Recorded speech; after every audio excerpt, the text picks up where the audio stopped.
All right, we are live. Welcome. This is Orion Rising. I am your host, Leonard O'Neill. Good morning, good afternoon, good evening, or good morrow, depending on where in the world you are tuning into this show. Show this out, show this out, show this out. All right, we are live. Friday night, the Law of One. Welcome. Welcome, Denise. Welcome, Penny. I see you guys there. You guys are talking in the chat already.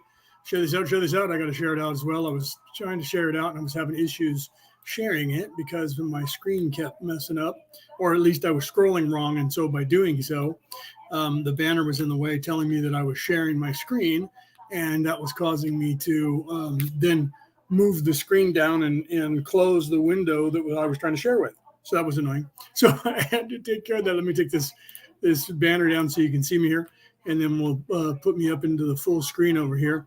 I backed up to question 3 because I wasn't sure where we ended. So I don't know if we finished the entire session. I don't think we did. I only think we got about 4 or 5 questions in. So I decided to go ahead and start on question 3 and move forward from there. Even if we didn't, I want to recover that because as I was recapping, I thought, you know what? I know I went talking about that, but I wanted to recap that anyways. So I decided to do that. So welcome, everybody. Let me get back to the comments so that I can see her. Peter, welcome. Like I said, share this out. I just shared it out like a couple places and not as many as I would like to have, but I was, like I said, trying to get everything working. And my camera's working for a second week in a row. So I have no idea what I did, but it was stuck in Zoom for a year. And as soon as Zoom charged me, something happened and it reset. And now my camera's worked 2 weeks in a row. So now I'll expect it to work. And next week it won't work, right? So, okay. So anyways, so that we'll just pick up there. So today is if you're in the northern hemisphere of the planet, today is the solstice. I believe it's today. It was either today or yesterday, but it's because it is full moon and a strawberry moon. They say that the full moon is going to appear, which it normally does, but they don't notice it, appear to be full for 3 days. So the apex is today of the solstice. And if you're in the northern hemisphere, and the apex of the full moon is also today. And the reason it's called a strawberry moon is because it is the season, this time of the year is when most of the strawberries are picked going forward that have been planted, because it's harvest time for strawberries. So the full moon nearest this time and the solstice is traditionally, starting back in the Native American days, called a strawberry moon. That's where that comes from. But we also, have this full moon landing on the solstice, which is an activation and makes things completely different. And then being the strawberry moon adds completely different. And we have an alignment that's happening as well right now within our solar system, which a lot of people, I forgot to post that so that you guys could see that, but you guys should look at that so that you can see it. I keep taking my glasses off and then I realize I have to start putting them back on so I can see you guys' chat, right? Yeah, get everybody in here. Where is everybody? Tag them, get them in here. Okay. So, sorry, I'm being talked to. Tag Stephanie because she's not in here either. She's over here talking to me in the chat in the messenger.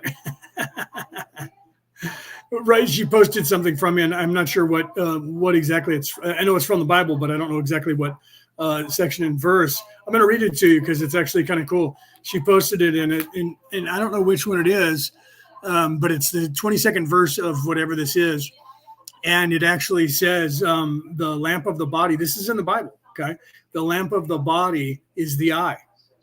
Okay, if your eye is sound, your whole body will be filled with light. 23. But, and this is, now we're on to, verse 23. But if your eye is bad, your whole body will be in darkness. And if the light in you is darkness, how great will the darkness be? Meaning if you're self-serving. And so she circled it, highlighted it for me and sent it. And I don't know exactly which verse it is from the Bible, but I recognize that it is. And I said, yeah, they're talking about the illumination of your third eye. And if not, you're veiled.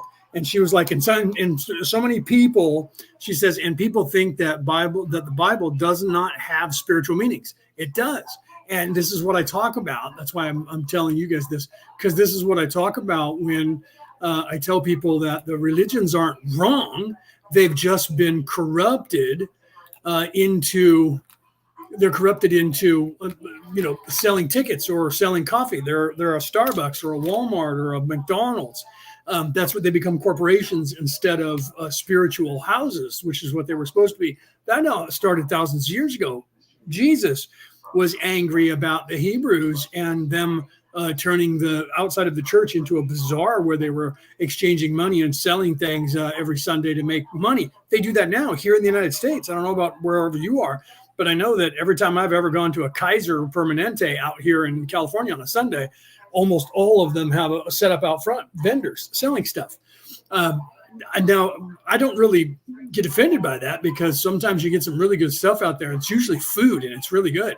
I remember one time I was in Vallejo, which is pronounced wrong because it's actually a person's last name, Viejo, but everybody calls it Vallejo. All the names that are Spanish, or that one's not, or that one is too. All the Spanish dons who used to own land here in California have cities named after them, like Lafayette. Well, Lafayette was actually French, and Martinez or Martinez, Benicia, and Viejo are all cities that are border each other, and Pacheco. I'm actually related to the Pachecos, and everybody says their name's wrong. Everybody says it's Benicia or Benicia that you live in. It's actually from Don Benicia. So all the people who think they're saying it right and they're all uppity, the upper crust of rich people say, oh, it's Benicia, or no, it's Benicia. And I was living there and I was like, no, I actually did a historical tour of the Bay Area. And it's actually Benicia. And people are like, you don't know what you're talking about. I'm like, it's a Don, look it up. It's a guy who used to own the land. And then it became the capital. And then Martinez, that's a little bit more authentic because some people want to say Martinez, but I'm like, no, it's the Martinez family, which is also related to the Pacheco family, by the way. They interbred because they were nobles.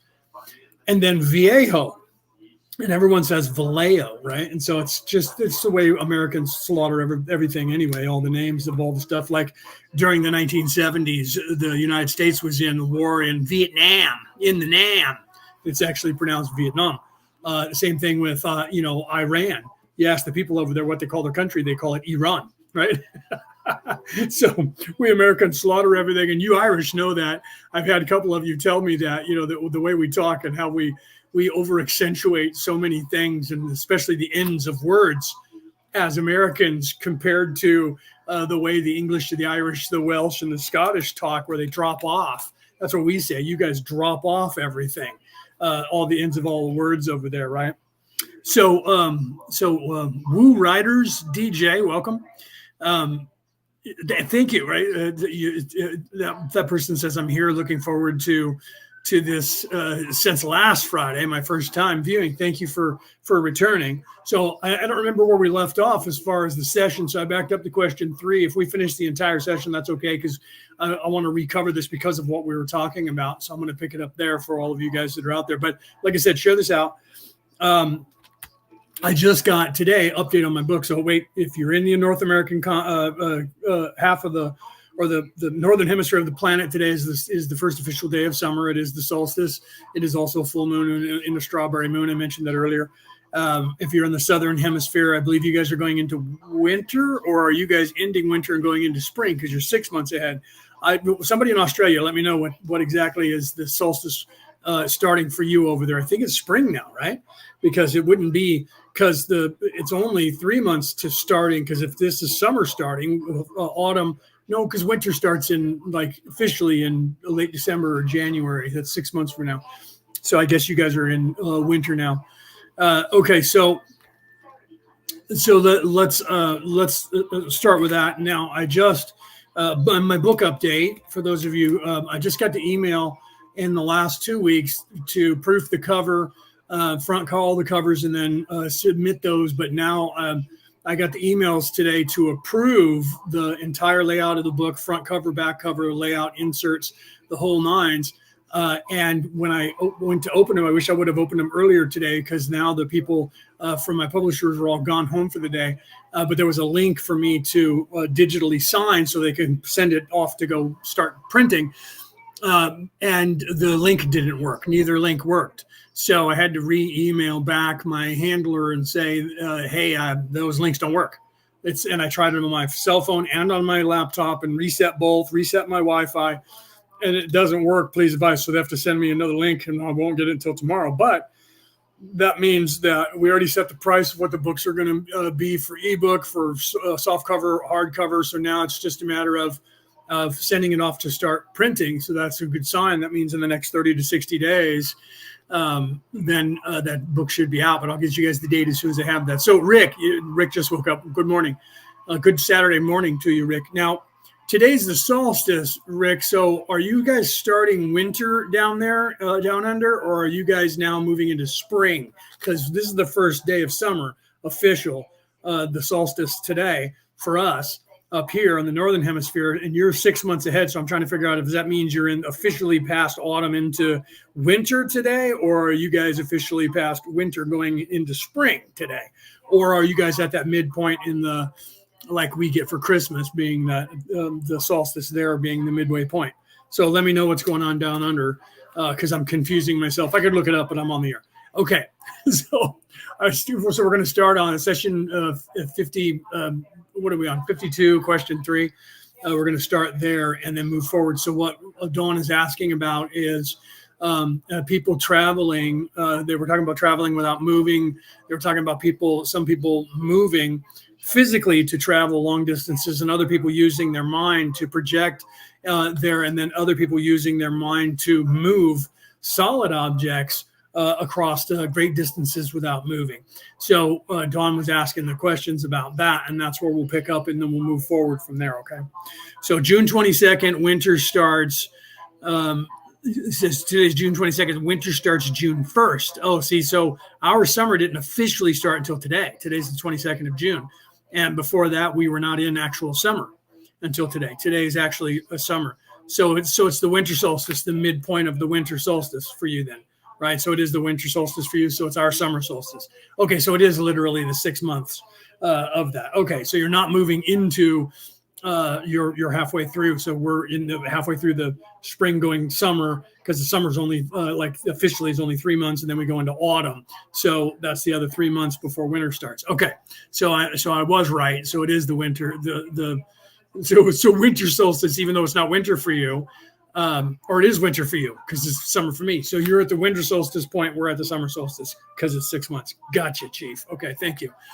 All right. So, and keep sending those photos and videos, by the way, bro. I'm living vicarious through you, being knowing that someday I'm going to go down there. And I was actually unaware. Somehow I didn't pay attention to the dirt there being as orange as it is. When I lived in Arizona, it's orange like that. Some places darker, almost red. In our Southwest desert of the edge of California, Arizona, New Mexico, and Texas. And seeing you posting those pictures, I'm like, wow, we have that same dirt here up here in California, just north of me. Oddly enough, where the root chakra is, and you're at Uluru, where the navel chakra is also red dirt. It's actually a little bit more a tinge of red than it is orange, and your guys is a bright, beautiful orange. That's what we have here in our Southwest desert across the South, almost all the way to Louisiana. Is that Texas has got part of that moving as well. So when I saw that, I was like, wow, I knew that Australia's dirt was not exactly brown, but I didn't know how bright orange it was until you took the pictures there at Uluru and your videos. And I was like, wow, that's cool, because I see dirt just like that. When I was in Arizona, if you're in a sandstorm in Arizona, you get the orange dirt all over you. If you're driving, it gets all over your car, your windows. If you're in your house, it gets all over the windows and everywhere over there, because that's what color the dirt is down there. It's orange, just like that, which you guys have there, which I didn't realize. And I think, wow, that's weird that. I wonder where else in the world has the same color dirt like that. And I know that parts of Africa have the red, which is up here by the chakra of Shasta. But isn't it odd? And I wonder, I've only seen Stonehenge in the grass. So I wonder what that is, what the dirt color is there, because Newgrange is where there's another chakra. So I wonder what color the dirt is, and just out of curiosity, as far as wondering if the planet's chakras align with orange dirt instead of, because we have black dirt down here. When you go further down, when I was in San Francisco Bay Area, it's black dirt. It's a clay, a black clay, and the dirt is black. It's not orange. It's not red. And then when you come up here, it becomes red. And I know that when you go into the South, when you're in like South Carolina, Oklahoma, it's red there. So it goes from orange. It goes red up here, orange in the Southwest, and then turns red across the south of the United States. And then in the North, it's all black. Isn't that weird? Right, black maybe from volcanic, right? So maybe, right? Maybe it gets burnt, but so that's a good question, because where I lived in the San Francisco Bay Area, I butted up against what's called Mount Diablo, not because it's Devil's Mountain, but because there was these thickets, these thorn thickets that were there, and the natives said that it was the Devil's Mountain because of the thickets were so you could get killed and get stuck in them. So the cowboys who were chasing the natives, trying to kill them back in the day when they were trying to take over, the Mexican cowboys and then the white ones after that, trying to kill all the natives off of this land of California, they would chase them up on, and that mountain is a dead volcano. It's a volcano. And I lived at the base of that volcano my entire life. I have it tattooed on my arm right here. As a matter of fact, love that mountain. Most people look at it and go, oh, it's ugly, because it is not exactly the most beautiful mountain, but it's just covered in trees, and it's so tall. It's a mile high at its peak. And literally you go from 38 feet above sea level to a mile high, just driving up the mountain to get to the top of it, because it was a volcano. Bam, right there. And all the dirt, of course, going out to the ocean from there is all black. So volcanic, right? Volcanic ash and the like. Okay. So the ground in Newgrange is brown, and the grass, it says, he wrote brown book and grass tears of joy. Oh, so that's the type of grass. Okay. So it is brown there. That's interesting. So in some places, and I don't know what causes that. I know that in Arizona, they say that it's the amount of copper that causes the ground to be that color, the rust color, the dirt. It's because of all the copper in the soil. I don't know if that is the case everywhere else. I just know that in Arizona, New Mexico, because Arizona is the copper state, as a matter of fact. So there was more copper found in the state of Arizona than anywhere else in the North American continent. In New Mexico, that region of the Southwest Desert. So they claim that the orange is because of the amount of copper that is in the ground, that it causes the dirt, the soil, or iron, right? That's good. Or iron, they would both do the same thing. Yeah. Faux red normally, right? So not exactly orange, but not exactly red. So it's two tints, pink in the orange, not three or four. I used to work at a frame shop, and we used to have to know it was a frame shop what is it called, where you buy paints and do arts and crafts on our arts and crafts store. I worked for two of those for 10 years. So you had to get used to the idea of colors and tints in the color and how they blend through the spectrum. And I have a problem with colors anyway. Seeing problems. Joanne, welcome. I had a problem with seeing colors. I'm partially colorblind. Well, I can't say I'm partially. I don't see black and white, but I only see 28 colors in the spectrum. So I had to memorize the different shades because I can't see them. So I had to learn what the color coordination was going from one color to a next, because I didn't know how bad it was until I was with my first wife, and we were going to, she was talking about painting the bathroom, and we went to a paint store, and we got this guy's attention, and she said, we're talking about painting our bathroom. And he said, so what color are you guys talking about? And she said, he doesn't have any say in that. And he looked at me like, wow, you're like completely whooped by your wife. And I just looked at him, and she went, no, it's not what you think. It's not that I'm not allowing him to pick the color. He's colorblind. So he has no idea how many colors there are. And he looked at me and he goes, how bad is your color blindness? I said, I don't know. I just know that it's bad. I said, I have all issues with all kinds of colors. And so he says, okay, we're standing in front of one of those big shelving units, with all of these cards sticking in them. And he said, tell me how many colors you see right here. And I started counting, and I was like, I see 28. He's like, that's 28 different colors. That's it. And I said, yeah, why? And he said, there are more than 10,000 colors on this board. Each one of those slots that you see, and it was literally 15 feet across with the slots only about a 1 inch wide. So there must have been like, 100 or more on each slot. And that went from the 6 foot level all the way down to the 2.5 foot above the ground. So I don't know how many that is. You can figure that out. And by an inch, going like 15 feet and up and down 10,000 or so colors, 100,000 colors. And each one was completely different. So I thought that they had a whole row of each one color. And I thought that's odd that they would have all of those things for people to take home that they would just put in this big display. And it was because they were all different shades, blending from one to the other. And when you put some colors together, I lose the pink or the yellow that's in it. I can't see yellow most of the time. It turns white to me. So isn't that crazy? Right. So anyways, all right. So let's get back to what we're doing here. So I just found that when I've noticed the chakras, the earth chakras, I've noticed that they seem to be in areas where, first of all, volcanoes, and secondly, the ground is usually an orange or red color around the earth. Just so it's weird that that Newgrange is actually, well, brown. It's not black, but brown. And that is the third eye is moved into Ireland. So that one is which one is it that's there? The throat chakra that's still there, or is it the heart? The heart chakra. The heart chakra is in Newgrange. So that one's the green chakra anyway. So maybe, who knows? Okay, let's go ahead. It does. Penny says color blindness happens more in men than it does in women. My son is colorblind as well. Yeah, it just depends. I remember I met a guy who I see peanut butter as brown, right? And I met a guy and he said, I can't eat peanut butter. And I said, oh, I love peanut butter. And he said, well, I'm colorblind. I said, me too, but I see it as brown. He said, I see peanut butter as green. He says, I can't eat it. He said, it looks like it's moldy. Yeah, I can't touch it. And I was like, okay, if it looked the same color as mold, you wouldn't be able to tell if it was moldy. So I wouldn't touch it either, probably. But yeah, I see peanut butter as brown.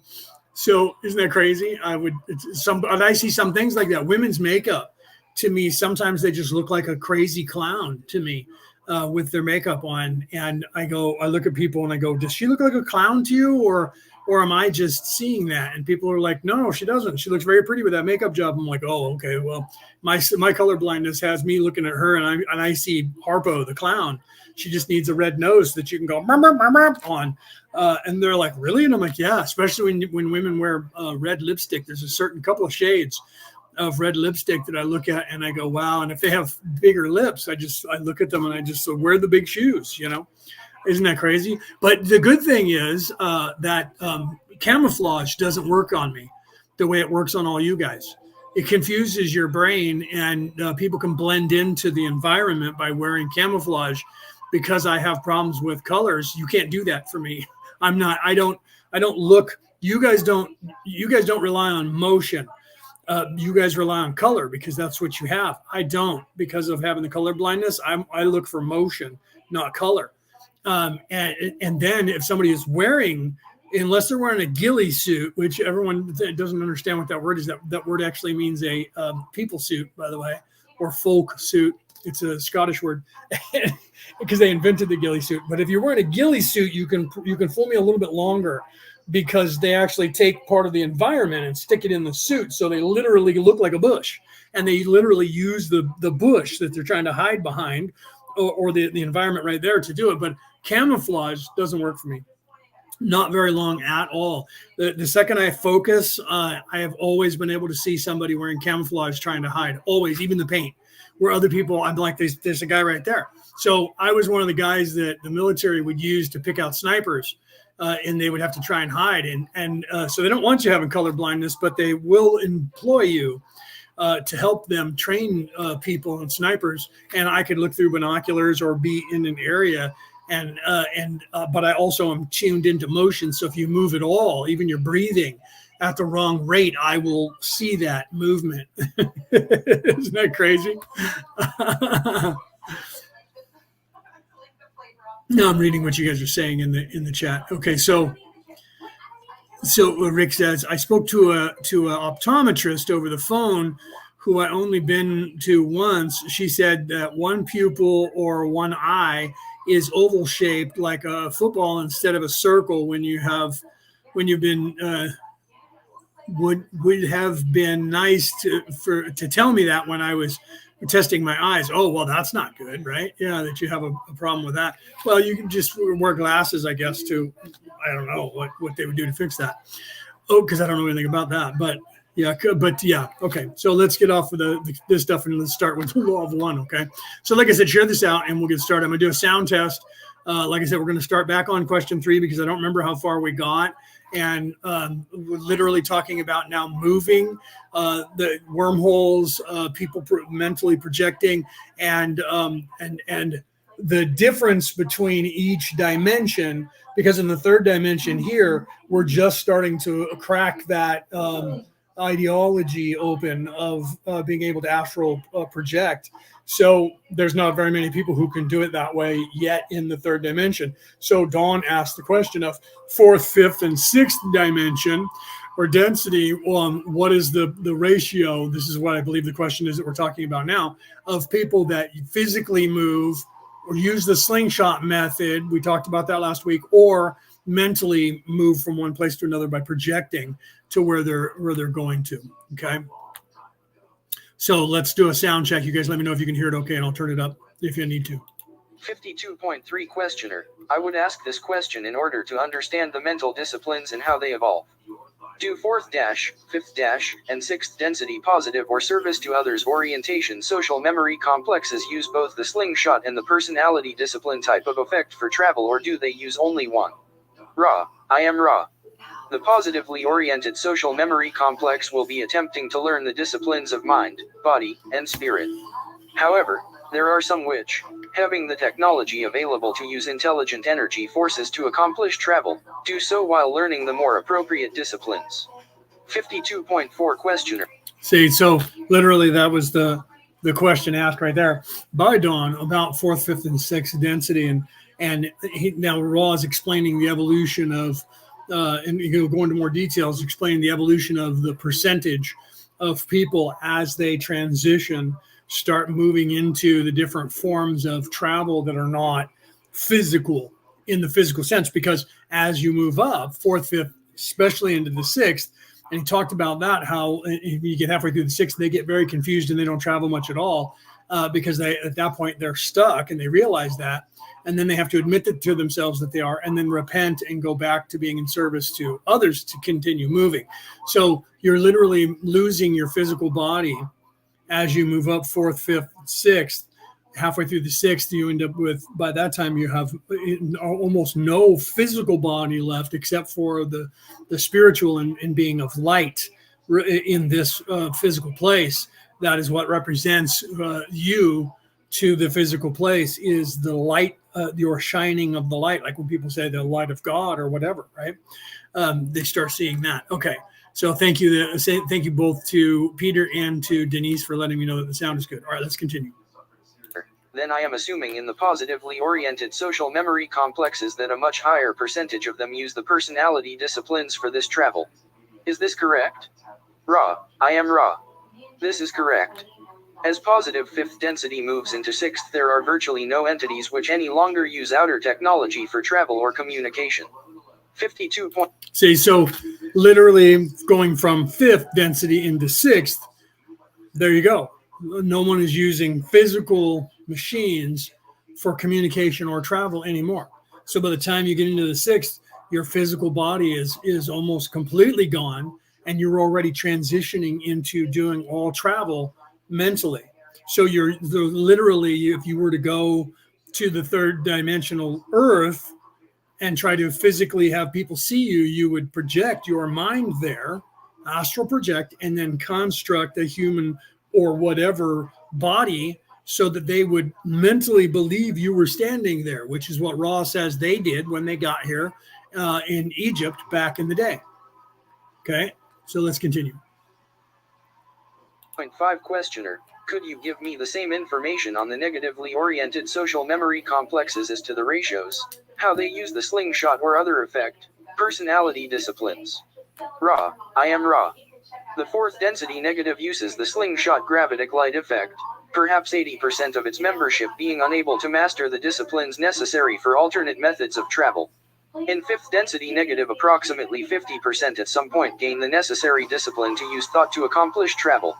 As the sixth density approaches, the negative orientation is thrown into confusion and little travel is attempted. See, so literally, even in the negative, in the fifth, they start to learn how to astral project as well, so they don't have to physically move from one place to another, right? But then, as they're approaching the sixth, they get confused, so they just stop moving, they stop traveling, and they're trying to figure out what's going on. And it's only when they realize that it's because we're not moving up anymore that we have to now admit that the other way is the only way to continue to ascend. Otherwise, that's your purgatory. That's what hell truly is. You're not moving from there. You're stuck there for all of eternity. You can stay there as long as you want, but you're not moving up. You're not going to gain anything else. You're not going to gain any wisdom. You're not going to gain any power. You're not going to gain any more anything than what you have right now. So people down here that, they're just learning to be evil for the very first time, and they're being evil, and they're like, nope, we're superior and we're in control of everything, and we are only in this place. That's it. You lose all of that as you move up because there's less and less of the physical, first of all. So all of your riches go away, and then you can only go after each other and rule over each other and hold them as I am the chieftain or the Satan or the greatest evil. And it doesn't matter to anybody but just you guys anymore. And the only victims you start having are one another. You don't have innocent victims anymore. You have other evil victims. You just have people that are beneath you. And they don't realize that, don't want to know that, don't want to believe that. And it doesn't matter. If you don't look up at the sky and you claim the sky is purple, and until you look up at it, or you don't get to see what the color of the sky is. And if the sky is in fact blue, and you say, nope, it's purple, I can only see purple, it's purple, I'm telling you it's purple. Just because you don't look at the sky doesn't mean that it's not actually something else. And that's the way evil is. They refuse to see anything but what they want to see. And that's actually what that Bible verse that Stephanie had posted to me actually meant. The same. That came out of the Hebrew Bible. All right, let's continue. What travel is done is perhaps 73% of light/thought. 52.6 questioner. Is there any difference then, at, say, close to the end of fifth density in the disciplines of... That's funny, Rick. Right, it's Saturday morning for you, and you ran in to grab some milk out of the refrigerator. He says, I went to grab milk out of the refrigerator and grabbed a beer. That's hilarious, right? Because you were like in a hurry, got to do this, and I'm going to got to do that or whatever.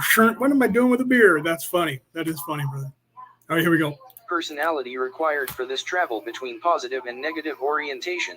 Higher fifth density. Ra. I am Ra. There are patent differences between the polarities, but no difference whatsoever in the completion of the knowledge of the self necessary to accomplish this discipline. 52.7 questioner. Am I correct, then, in assuming that discipline of the personality, knowledge of self, and control, shall I say, in strengthening of the will would be what any fifth density entity would see as those things of importance? Ra. I am Ra. In actuality, these things are of importance in third through early seventh densities. The only correction and nuance that we would make is your use of the word control.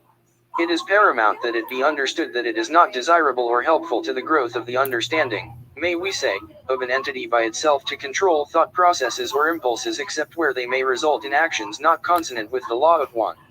Control may seem to be a shortcut to discipline, peace, and illumination. However, this very control potentiates and necessitates the further incarnative experience in order to balance this control or repression of that self which is perfect. Right, so literally, you're supposed to learn that lesson down here, that control here is literally something that negative entities do. People that are in service to self, they need to control everything around them. They need to control the people. They need to control money. They need to control the power. All of that is in the physical. And the only way that you can truly ascend is that you have to give up that. When we talk about that, I don't know if you guys have ever heard me. I'm sure you have. If you've been following me long enough, we talk about you have to surrender to everything. And people are like, what do you mean surrender? I mean, give up control. You don't have control over anything. And you need to realize that you're supposed to live within the ebb and flow of the universe, not trying. And that's what our problem is, not trying to control it. That's what our problem is in the physical place, and why it is that we're destroying nature. If you believe the people telling you about the environment, that it's going to kill us. And it's, what's funny about that is that every other year, they're like, we're going to be dead in 10 years. 10 years comes, they go, we're going to be dead in 5 years. 5 years comes, they go, we're going to be dead in 20 years. 20 years gets closer, and they go, we're going to be dead in 10 years. That's what they've said since I've been alive. First, it was, we're going to freeze to death because the water is the ice, we're going into an ice age. That was what I lived with all the way up until the 1980s. And then one day they just stopped talking about an ice age and just started saying that we're going away from the opposite direction, and that all the water is going to boil and all the ice caps are melting, and it's going to flood the earth, and the earth is going to be hotter than it's ever been ever. And now they keep trying to say that we have the hottest on record, and literally people have shown, when you turn on the news on every channel, they have, I showed this to my sister when she was here just on Tuesday. You literally turn on the news and it says extreme heat warning across the United States. It's summertime. It's going to be hot. So literally I showed her that yesterday. It said the temperature was an extreme heat temperature in Phoenix, Arizona was 93. I said, it is the 20th, because today's 21st, it is the 20th of June. 93 degrees at Phoenix Sky Harbor Airport is cold for the 20th of June. The temperature there on average is usually, if it's not on the tarmac, because the tarmac is even hotter, but the ambient temperature is usually 125 or above in Phoenix in June and July. Okay. And it was, and that the peak heat of the day was 106. That's considered a cool day. If it's below 110, in June, July, and August in the state of Arizona, New Mexico, and especially the west part of Texas, but most of Texas, then that is considered, in those months, is considered, if it's below 110, it's considered cool. Okay. So they're saying extreme heat warning.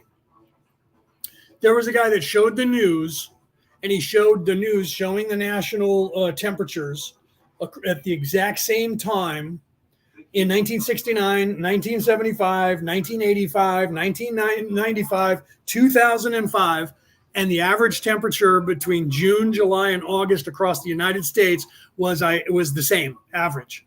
Come forward to 2024, the average temperature across the United States on that exact same day was the exact same temperatures that it was since 1969, 70, 75, and 80, except every time before the year 2010, they showed green numbers across the whole United States for the same temperatures. And then all of a sudden, one day, everybody in the news started showing red and saying extreme heat warnings for the same temperatures on average everywhere across the United States on every day. Okay. And that's what they do now. They're like extreme heat warning, and 100 million people are affected. And I'm like, it's summertime in North America. The temperatures everywhere go between 85 and 135, depending on what part of, if you're in the desert or not here in the United States, in June and July, especially, and then in August in some places, always. The first year I moved in 2013, I moved to Arizona. The day the first day I woke up in Arizona, because we got there at night, the first day I woke up in Arizona, it was April 6th, actually April 7th, because it was the next day. April 7th in Queen Creek, Arizona was 107. That summer, in this time of the year, starting at this time of the year, it was 127 in Phoenix, and we lived 45 minutes outside of Phoenix. And by July 4th, it was 137 degrees in Phoenix that day on the 4th of July. And you can look that up. Okay. So literally, if things go the way they are currently going right now, it's only 106 on the 21st of June.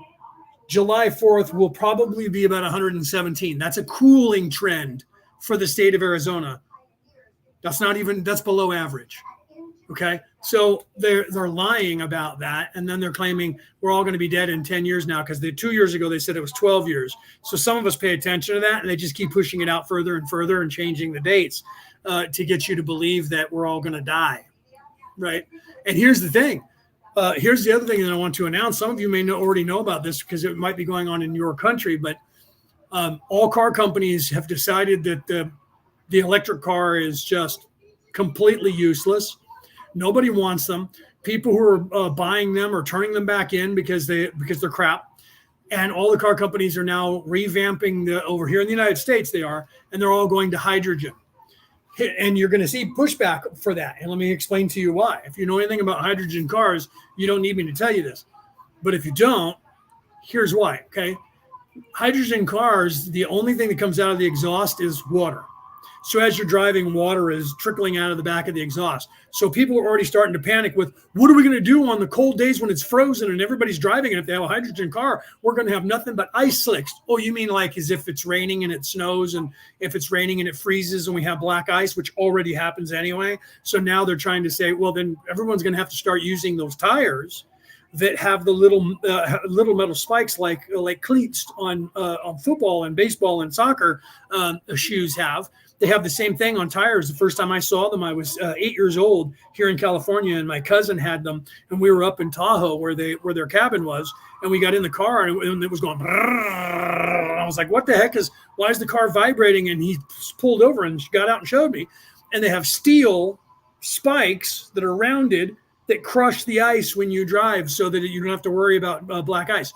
So we already have the technology for that, but people are already starting to go, all this water's going to be coming out and it's going to freeze instantly. We're all going to crash. And I'm like, no, it just means you're going to have to drive with snow tires, which is what most people are already doing anyway. All right. So let's get back to the positive. So the positive is, and I know this because I've heard this from car companies, by the way, that they're all going to shift over to hydrogen, which is the way of the future. It should be. And what happens is, when a car is driving, a hydrogen car actually purifies the air. 1 hour of driving a hydrogen car cleans the carbon out of the air of the amount of one human breathing for more than a month, exhaling. Okay. So the truth is, if they want to clean the atmosphere, hydrogen cars, just by people driving them, is going to clean up all the emissions out of the sky, all of the smog, and it's going to clean all that out and purify it. And the only thing that comes out there's no emissions except for water, vapor that comes out of the back. And then you go and get a shot of hydrogen, fill up your car and drive on. So that's why no one wanted anybody to have any part of it, because think about the climate activists all around the world. It's going to go away if everyone starts driving. They're not going to have any money. There's not going to be any money going to any government or any company that is making their living by telling you the Earth's coming to an end and we're going to die if we don't do anything, because hydrogen vehicles are going to reverse. If everybody goes to hydrogen, if we have 10% of the vehicles, we can clean the entire atmosphere in less than 50 years. If in 30 years or 40 years or 50 years, we end up with all combustion engines off the market and we have all hydrogen, we will clean the atmosphere of the Earth, other than the emissions coming from, and the factories won't be billowing stuff anymore because they won't be manufacturing gasoline.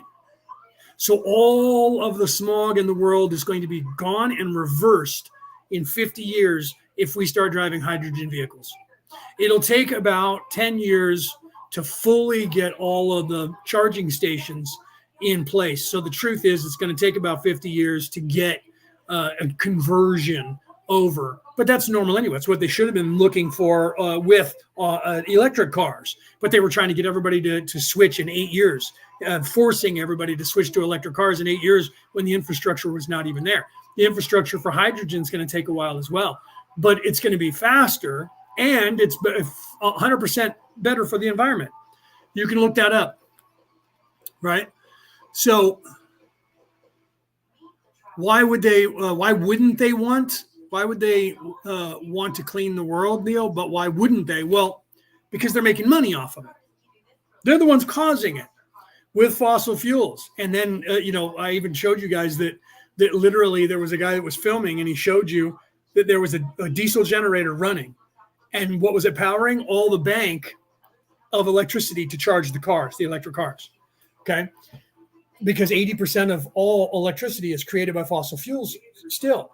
Why do they not want to clean the atmosphere? Because they're making billions, trillions worldwide off of selling you on the idea that the world's coming to an end and you have to change your life so that we can clean the atmosphere. They're making all kinds of money. It's not as much as pharmaceutical companies, but they're making as much money as the car companies are.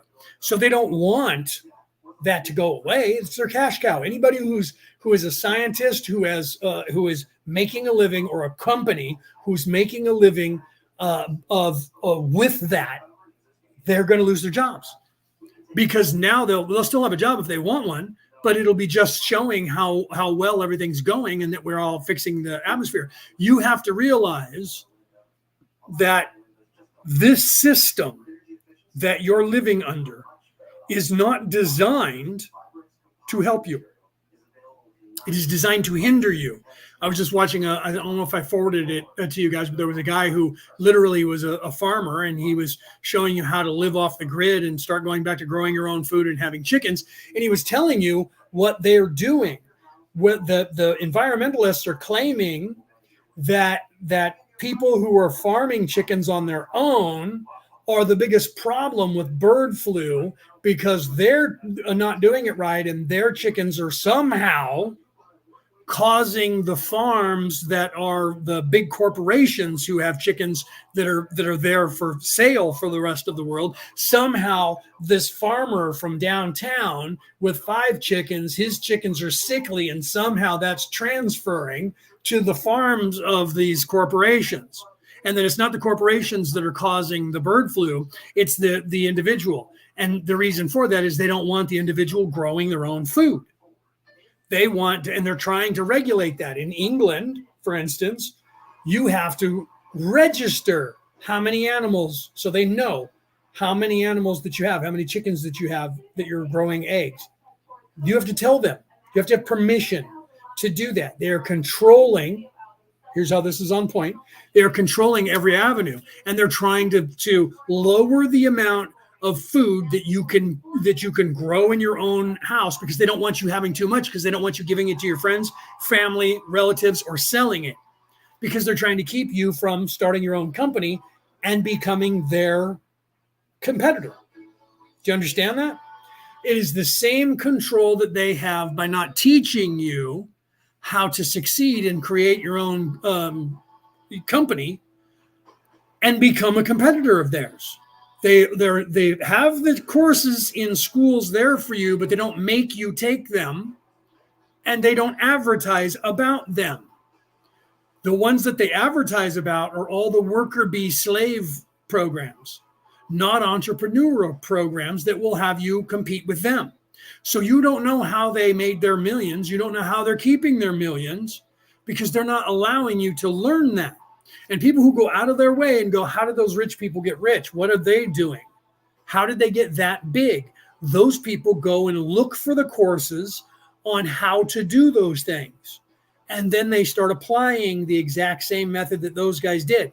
They can't stop you from doing that. But what they do is, as soon as you start getting big and they can see that you are making money, they go to you and try to buy you out. And if you won't sell, then they try to get you convinced that you should be on the stock market, so they can short your stock with hedge funds and destroy you and try to buy you out. This is what companies do. And they'll hey, I'll give you $1 billion. You'll never have to, if you ever watched Yellowstone, that's what they were literally using, that method on the Duttons. We're talking about generational wealth. Your great-great-grandkids will never have to work again. You guys will be rich forever, beyond your wildest dreams of avarice, to use a Star Trek term. And that's what they do. They'll throw money at you because they don't care. They'll give you a $2 billion, $10 billion. That's what they were going to give them. They were going to give them $100 billion for their land, because they would stand to make trillions over the next 35 or 40 years off that land. Do you see? So they're not afraid. And most people are greedy, and they'll be, wow, wait a minute.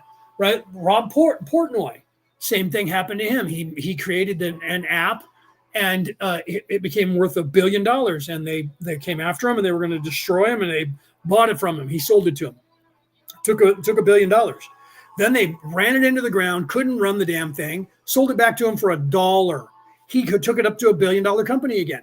They sold it to him for $2 billion. They bought it from him. He took it. Now he's got $3 billion in the bank. He took it.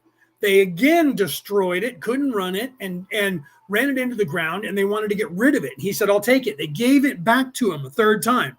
And the corporation is now worth more than $1 billion again, because he was an entrepreneur, is an entrepreneur, and understood how to do this. And he says, I'm the only person in history who sold his company twice and still is worth more than $5 billion now, because he just waited and said, I'll buy it from you. And they were like, we don't care. Well, you can have it. So he took it. He learned how to make money. Most people don't take civics classes. They don't take economics classes. They don't take business classes. They don't require them anymore. So you don't know about it. The same thing goes for farming. They're literally saying you can't grow this amount of crops. You can't have livestock in the cities anymore. So they're pushing you out so that you can't sell your product to the people in the city. Then they're making it illegal for you to sell your product, and they're lowering the amount of what you can buy. All of that is control, and all of that is being done so that they stay rich. Here's a perfect example. Charles Payne, who I have 2 of his books right here that I read, he was on the news yesterday or today, this morning. And he was talking about how they're saying, and people buy into this, our economy in the United States right now, the stock market is at an all-time high. And so we're making all kinds of money, and Donald Trump is lying, and that all the people are thinking we don't have any money, and we're making more money than anyone else in the world. When you hear them say that, that doesn't mean you. That doesn't mean me. When they say we're making more money and the stock market is great, the 1% of the people who own the corporations are making a fuck ton of money. Everyone else in this country is not. Okay. He also talked about the money during COVID and how they gave this stimulus money out to everybody across the world. All you guys did was take that money like everyone else and spend it. So all of the money for COVID that went out to the pharmaceutical companies to make the shots, they gave them like $100 million, and they net profited from your medical insurance and the government, for those of you who didn't have any medical insurance, about $10 trillion in profit. Pharmaceutical companies who made the shot. And they got money, your taxpayer money, to do it, didn't pay us back any of the profits, kept it all. Then they gave out stimulus checks to everybody to pay for your employees, to pay you. So you had money during COVID to compensate because you weren't working. And what did you do? You spent it all. Where did all that money go? To the corporations. Went to all the companies for everything that you bought. McDonald's, Taco Bell, going to the store, going to movies. All that money went uphill. Didn't go downhill. Didn't stay with us. It went uphill. So all of the profits from COVID and all of the stimulus money from COVID has now trickled up to and is in the bank accounts of the 1% people who started the entire endeavor. That is what I was trying to tell the world, is the Hegelian dialectic. They literally created this problem, gave you a cure that they already were inventing because they were the ones creating the plague. Then they sold it to the governments. The governments bought it from them, paid them money to make it, which they already had it made, to fast track it, which they already had. And they just waited a couple of months and went, here it is. And then they charged all of the insurance companies money for the shot, and they took all of that money. So the rich people who own everything made, just off of COVID in the last 4 or 5 years, almost 5 years now, worldwide, about $125 trillion. 1%, the 1% who thinks they own this world, made 18 times the gross domestic product of the entire planet country, because everybody gave them all of their money. That is the control that they have, and that's why they're doing that. So they don't want the environment to be saved, because they're the ones that are creating the problem. They're the ones that are mining all of the oil. They're the ones who have the factories blowing it all out there because you guys are driving your cars everywhere. So am I. We're driving our cars everywhere, burning up all that fuel, trying to, because they don't want us to live next to where we work. They're very rare. Like with Rick. Rick's got a job where he lives on site. That's rare. Most people commute an hour or so to get to work, burning up that fossil fuel. Why is it that they do that? Why don't they have you? I'll tell you what, we need you to work in San Francisco. We're going to give you a place in San Francisco. No, because San Francisco is a rich place where they want rich people to pay to live there. So you got to live out in the suburbs where it's cheap, where those rich people don't want to live. So you got to live in that crappy ass suburb town over here. And so then you also have to commute. You're either taking the train or you're taking a bus or you're taking a plane or you're taking a ferry or you're driving your car to get here. And guess what? You don't get to get that money for free at your job. You got to pay for that yourself. Do you see? And then when you're buying products, you don't buy products that are local. They're shipping all your local stuff across the country to the other people to keep the economy running. So you're getting milk that isn't like I lived in Arizona. That's where all the milk farms are. It was rare that you could buy in a regular store milk that came from Arizona, but all the milk from Arizona was being sold in New York and Pennsylvania and Connecticut and Maine, okay, and California. Do you see? Same thing. All the California vegetables, the fruits and nuts, they all go back east. That's how they keep the economy running because it's fake. They ship everything out there, and that costs money for people to drive it and fly it. And then they sell it to all the people out there, and then all their goods come out here. That keeps their fake. That's the only way they can keep the fake economy running is to cross-pollinate. Right now, if I buy something from the vitamin company that I buy from Swanson Vitamins, it gets shipped from the East Coast every single time. My sister has the app on her phone. I go to the website.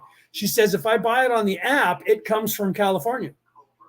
So if she goes on the app and buys the same product, she gets it in 2.5 days from Southern California. I go online because I don't want to download their app.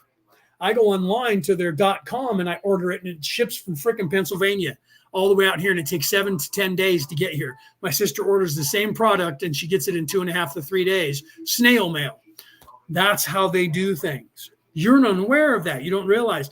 The only way FedEx can stay in business and the only way is to ship things around the world.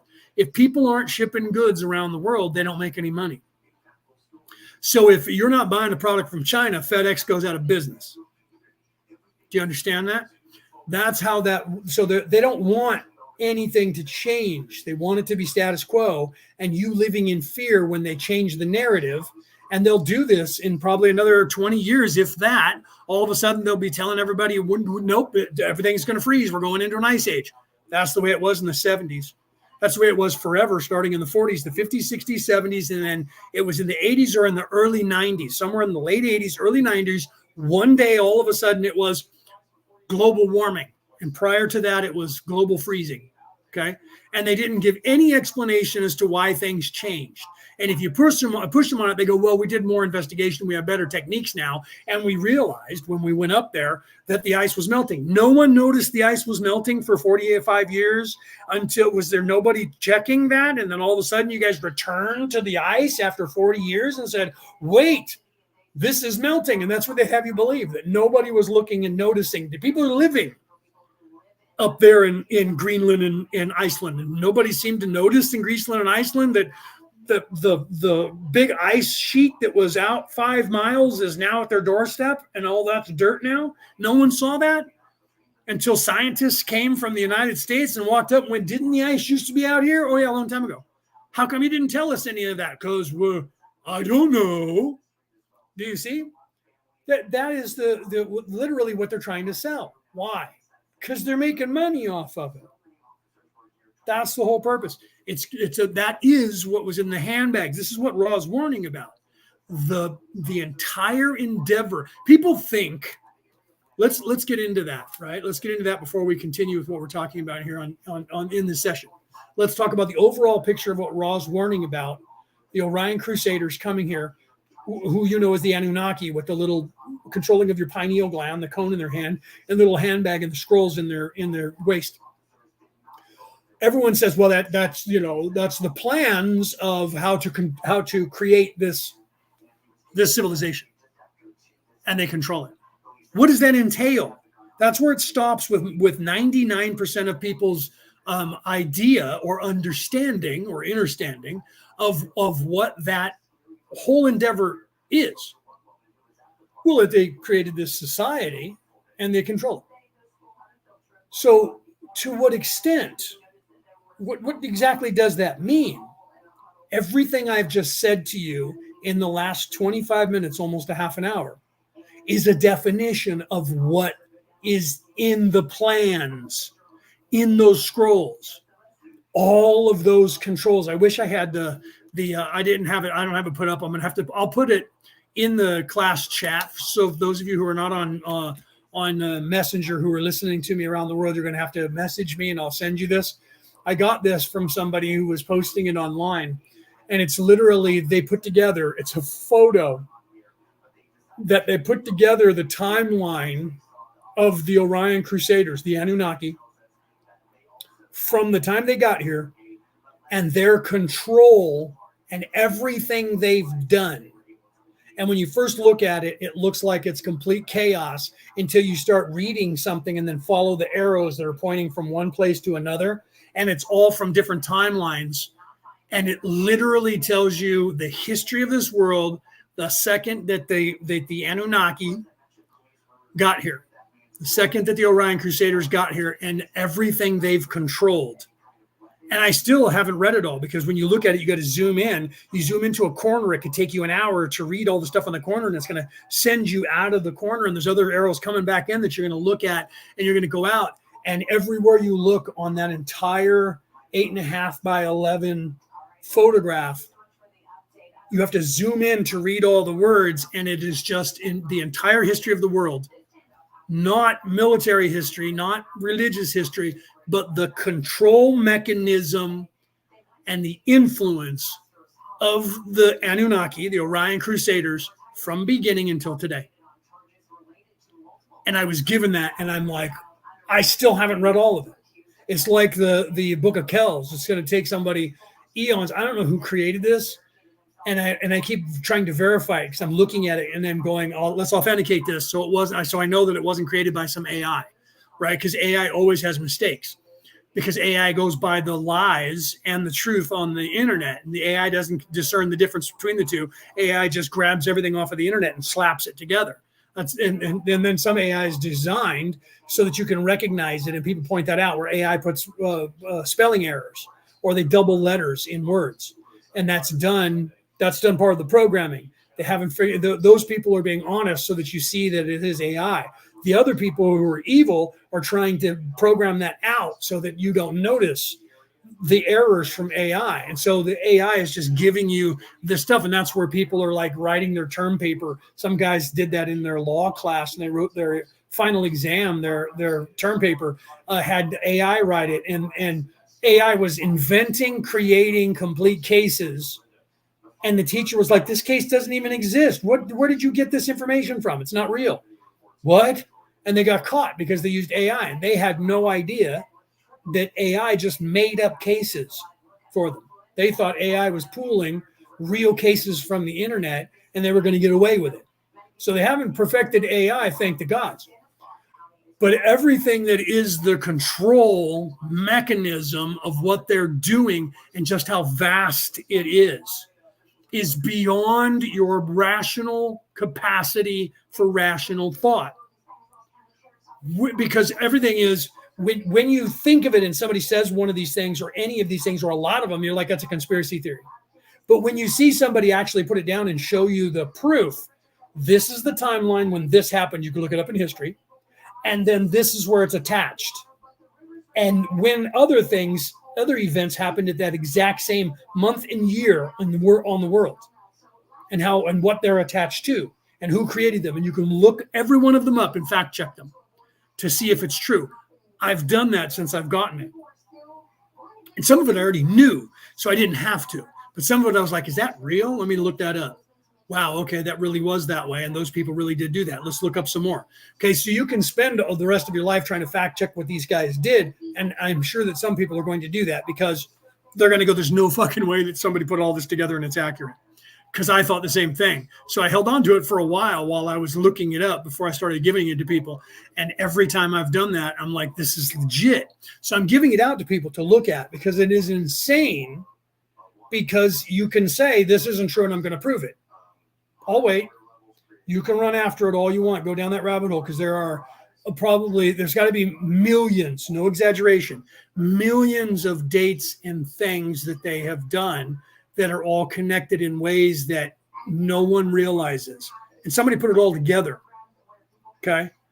And you should look at it, because that is the extent of the operation that they're doing globally and have done always. So when people say, like Donald Trump says they rigged the election in 2020 and got away with it, and they're like, there is no definitive proof that we did anything. There is, but he died by 1,000 slashes, which is comes from the Middle East. It's one of their sayings. There's no one big thing that is obvious that affected the entire election. But what they did was they literally made sure that every place where elections were counted, they had their people embedded in all of those places. And they changed little things in every single place. And people go, there's no way they could orchestrate that. The fact, and I've posted the video of our government who's investigating this, the fact that January 6th had more than 250 Secret Service and FBI agents embedded in that entire network should tell you something.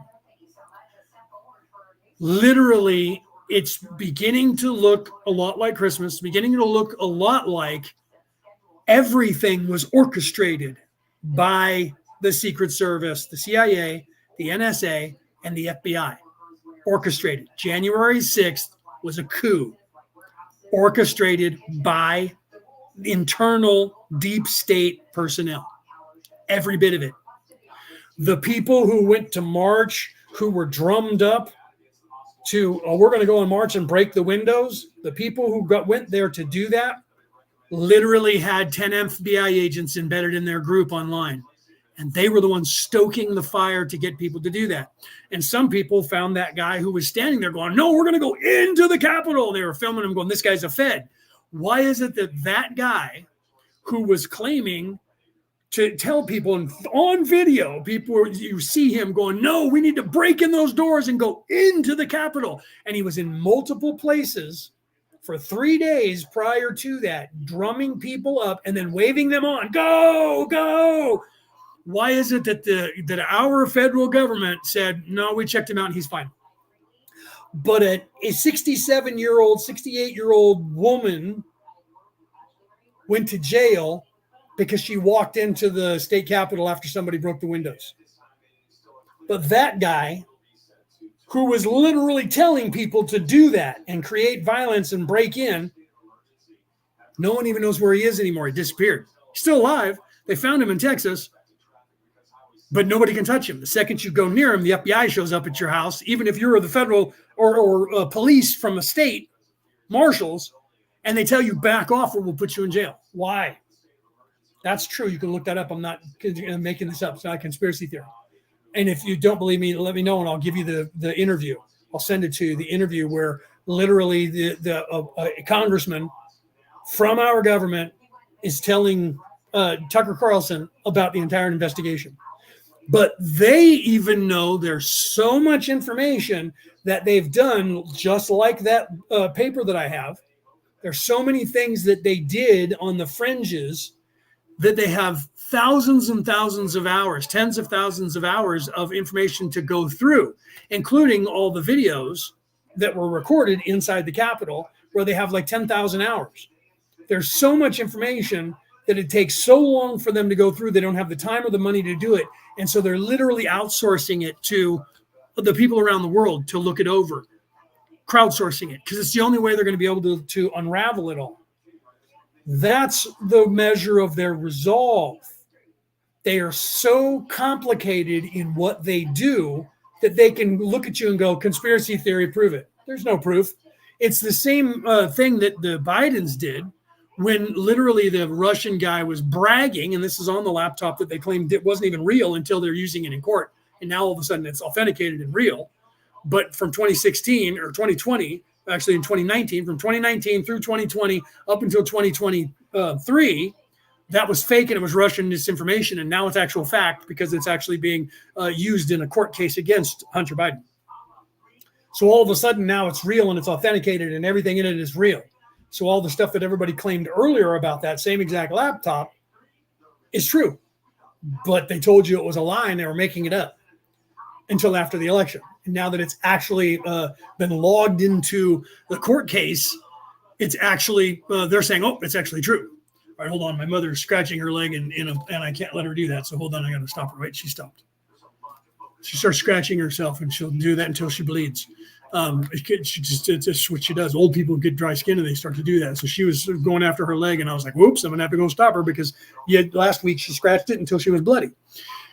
Okay, so I know this might sound insane to you and it might sound like it is literally a conspiracy theory. That's what they tell you it is until somebody actually draws all the lines and shows you this person over here at this time, they were doing this and this is what was being done.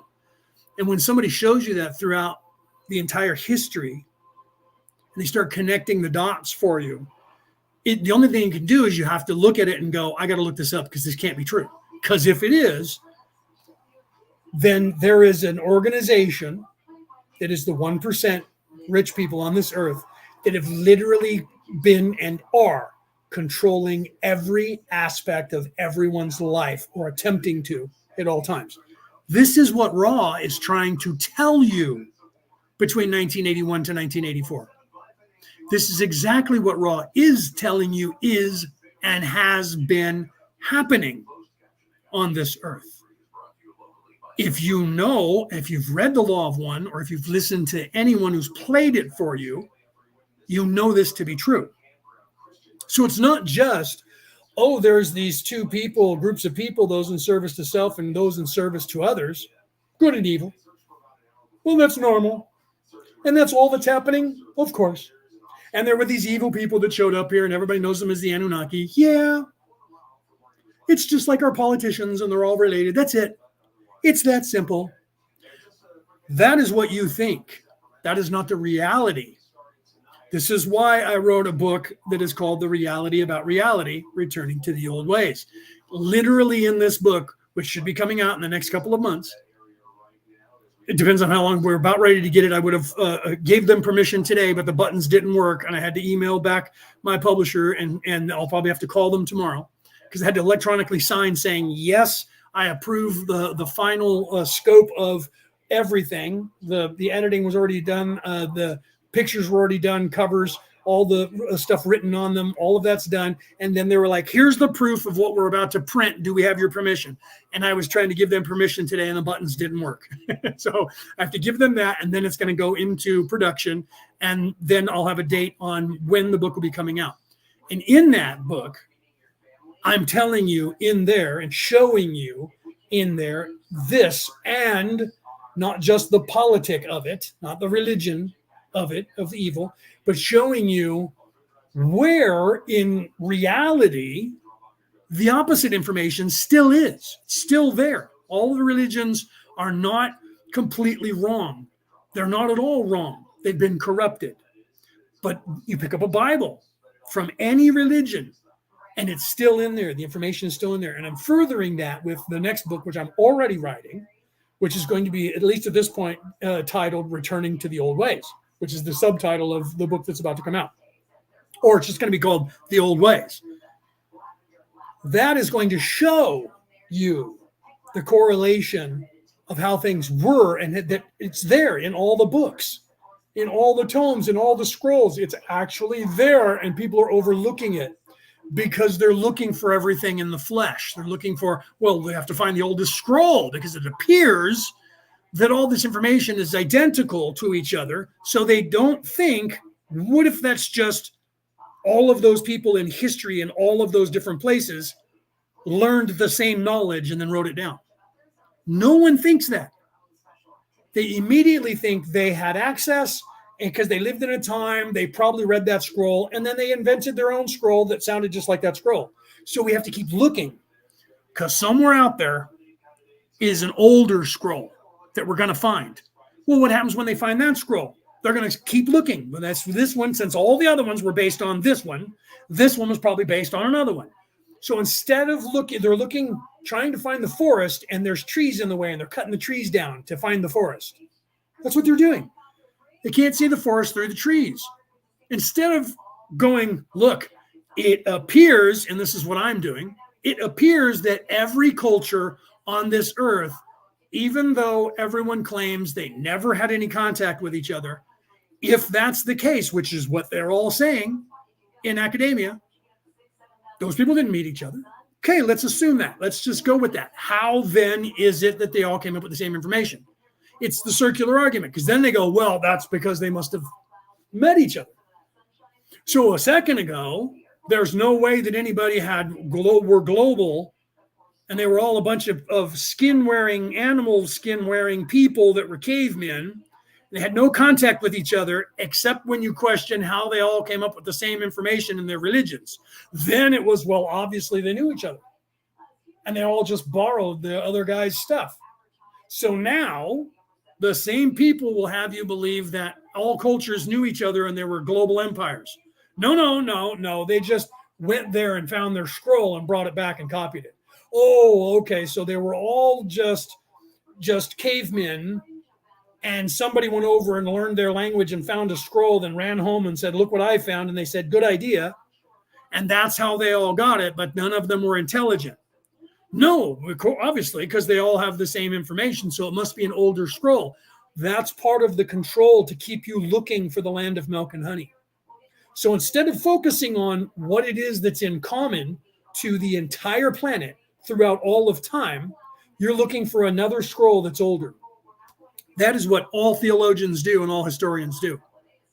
Well, it appears that that part was borrowed from these guys because that one's similar. So obviously that one's older. So now we have to focus on that one and find out where they got it. And that's what they do. They keep looking older and older and older and older in everything for everything. And nobody's studying what all of these people were saying. No one. They're looking for an older one. And those who are studying it are not seeing it in the spiritual sense. And if they are, nobody is correlating this. I haven't found anybody who talks about it or knows it. So I'm doing it because I'm focusing on what if all this information is universal and all of those people independent from one another, or even if they read some of the same stuff, read it and went, that's weird because they say the same thing. And instead of saying, well, that's because they must have borrowed it, unless the people said they borrowed it. Okay. But even then, no one is going, well, what is this that they're saying here? Should we be paying attention to that? No. Let's just keep looking for a new one. That's what they're doing. That's part of the control.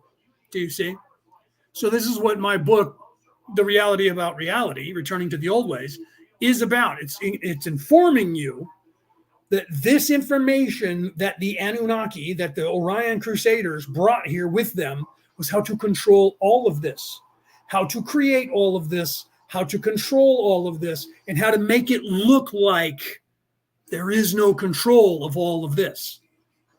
And you can unlock the ability to see all of that. And it becomes very obvious to you, not because you've gone crazy and you're believing a conspiracy theory, because even if you don't want to have anything to do with politics and anything to do with religion, if you are ascending on the side of being in service to others, you will unlock the ability to see that clearly without even knowing anything about politics, without even following religion, without following politics, without any of that crap in your life. You will one day wake up and you'll look around and you'll go, when did this start? When did they start doing this? Does anybody else see this? And most people are going to go, you're crazy. You're one of those conspiracy theorists. No, I don't really care about politics or religion. Don't have anything to do with any of it. Well, now you're pointing it out, so you must be crazy. And then you're going to go, okay, that one doesn't know what's going on. And you're going to go, You're asleep. You need to wake up. And then you get tired of hearing them ignore you and call you crazy. So you stop doing that. And then you're going to look around. You're going to start asking other people. And what's going to happen is you're going to find that that number of people is going to go diminish, diminish, diminish, diminish, diminish, diminish. And you're going to find that a very small majority of people know it. And they're the people that are at the top. And you're going to go, are you aware that the politicians have been lying to everybody at all times, and that every news agency is lying, and that everything on television is a program to program your mind so that you don't really see what's going on? And then other people go, yeah. And you're like, well, shouldn't we do something about that? You can't, because all those people are asleep.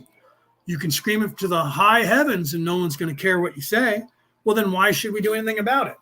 Well, because we're obligated. Well, but nobody's going to listen. No, they listen when they do, when they're ready. But the amount of people are not going to be everybody at first. The amount of people are going to be 1 and 2 and 2 and 3 and 1 and 1 and 1 and 2 and 4 and 7. And eventually that number grows, because as each individual wakes up, they affect the all. So exponentially that changes. That's like when they said, if you tell 2 friends and they tell 2 friends, right? So you tell 2 people and each one of those tells 2 people. Now those 2 become 2, 4. And now those 4 become 8, and then 16, and then 32. And then it goes on and on. It gets bigger and bigger and bigger. Do you see? So you're obligated. When you get there, you can either ignore the whole world and say, fuck it, I'm not going to do anything, and I'm going to live in a cave or by myself. I'm not going to talk to anybody about any of this, and I don't care. Even though every time you look at the news, every time you look at a movie, every time you read a book, every time you see people out talking in the streets or wherever, that you're going to look at them and go, poor children. And then you become Jesus on the cross and you go, God, Father, forgive them, for they know not what they do. And then you're like, and then that'll hit you. So there's your responsibility. Your responsibility at that point is to then try to do something. So then you have to try and figure out and then you realize the way you deal with children is the way you have to deal with everybody on this earth. So the knowledge is there. The religions, all their knowledge are still in their books. But what they're teaching you when you go to their churches has been corrupted and it's limited. They're still trying to teach you that, because only the 1% that control that church has controlled the rest in their curriculum. Everybody else is trying to give you good information. So don't think, because some people think about me that I'm anti-religion. I have 4 titles in 4 different religions. I'm not I'm anti-orthodox corporations. I am very spiritual minded. And I think so if you grew up as a Christian, read that Bible. Don't just read the stuff they're teaching you every Sunday, because I have the curriculum. Well, it's not right here. It's on my bookcase. I thought I had it out here, but I don't. I have the Bible dictionary sitting here. I don't have the Bible with the curriculum. The curriculum is a 2-year, a 3-year, or a 5-year curriculum. So if you sit long enough in a church every Sunday, you're going to hear the same sermon, but it's so far removed, you're not going to notice it unless you write down what the sermon was about. I can tell you month to month what the sermons are going to be about, approximation, depending on whether it's a 1-year, a 2-year, or a 5-year sermon. And everybody will be doing the same thing. Currently, everything moves to Romans. If you're in a church anywhere in the world and you're a Christian, they're quoting Romans a lot in June. Okay? And all your pastors are quoting Romans to you. Okay? Why is that? Listen to what they're saying. It's all about the same thing. It's about your relationship with the Spirit currently in June. Okay? And it's about, like neither a lender or a borrower be from Shakespeare. It's about the commonsensical things that have to do with, like, for instance, here's one that they talk about where they're saying now, this is part of Romans, where they're saying, people are saying, I'm not worthy. Well, none of us are worthy in the eyes of the Lord. That's from Romans. None of us are worthy in the eyes of God. We all fail in the eyes of God. This is the sermon this week. Last Sunday and this Sunday, this is the sermon wherever you are in a church around the world. You're going to hear your pastor say that. And they're going to tell you, open your books to Roman, and I forgot the number. My brother even talked about it. And I was like, yeah, everyone's talking about it. It's the time of the month. It's this Sunday and next Sunday. So literally last Sunday and today's Friday. So and this Sunday, if you go to church, they're going to be telling you that. It's okay. None of us are beyond stacking up in the eyes of God. And here in Romans, it shows you that. So that literally is the curriculum for this week. How do I know that? I have the book. I've watched church. I'm online and I follow people online. So literally on Sunday, I watched a church on television from Los Angeles, heard him talking about it at the Roman Coliseum in the background, went on Instagram on Sunday night. And guess what? The guy on Instagram on Sunday night was talking about it. All week long, I'm finding all these people on Instagram talking about Romans and talking about how none of us stack up. And then my brother calls me or texts me and shows me a video of his pastor and then says and quotes, and my brother is in theological college, quotes the same exact caption of none of us stack up in here in the book of Romans is where, and I was like, oh my God, my brother is preaching exactly by the curriculum that they're preaching by. Okay. And they always refer to Romans. Why is it that they refer to Romans more than any other part of the Bible in Western Judeo society, in the Western Christianity? Because our governmental systems in the West were set up from Homer's The Republic. Roman a person who was a prophet and a scholar wrote a book of Rome, and the republic that is Rome would be perfect if it were this way, and wrote a book called The Republic. And the people, the forefathers of the United States, took that book and created the United States out of that. And all other non-monarchies around Europe that are not run by kingships had done the same thing. So our society is based on the Roman Empire and Homer's book, The Republic.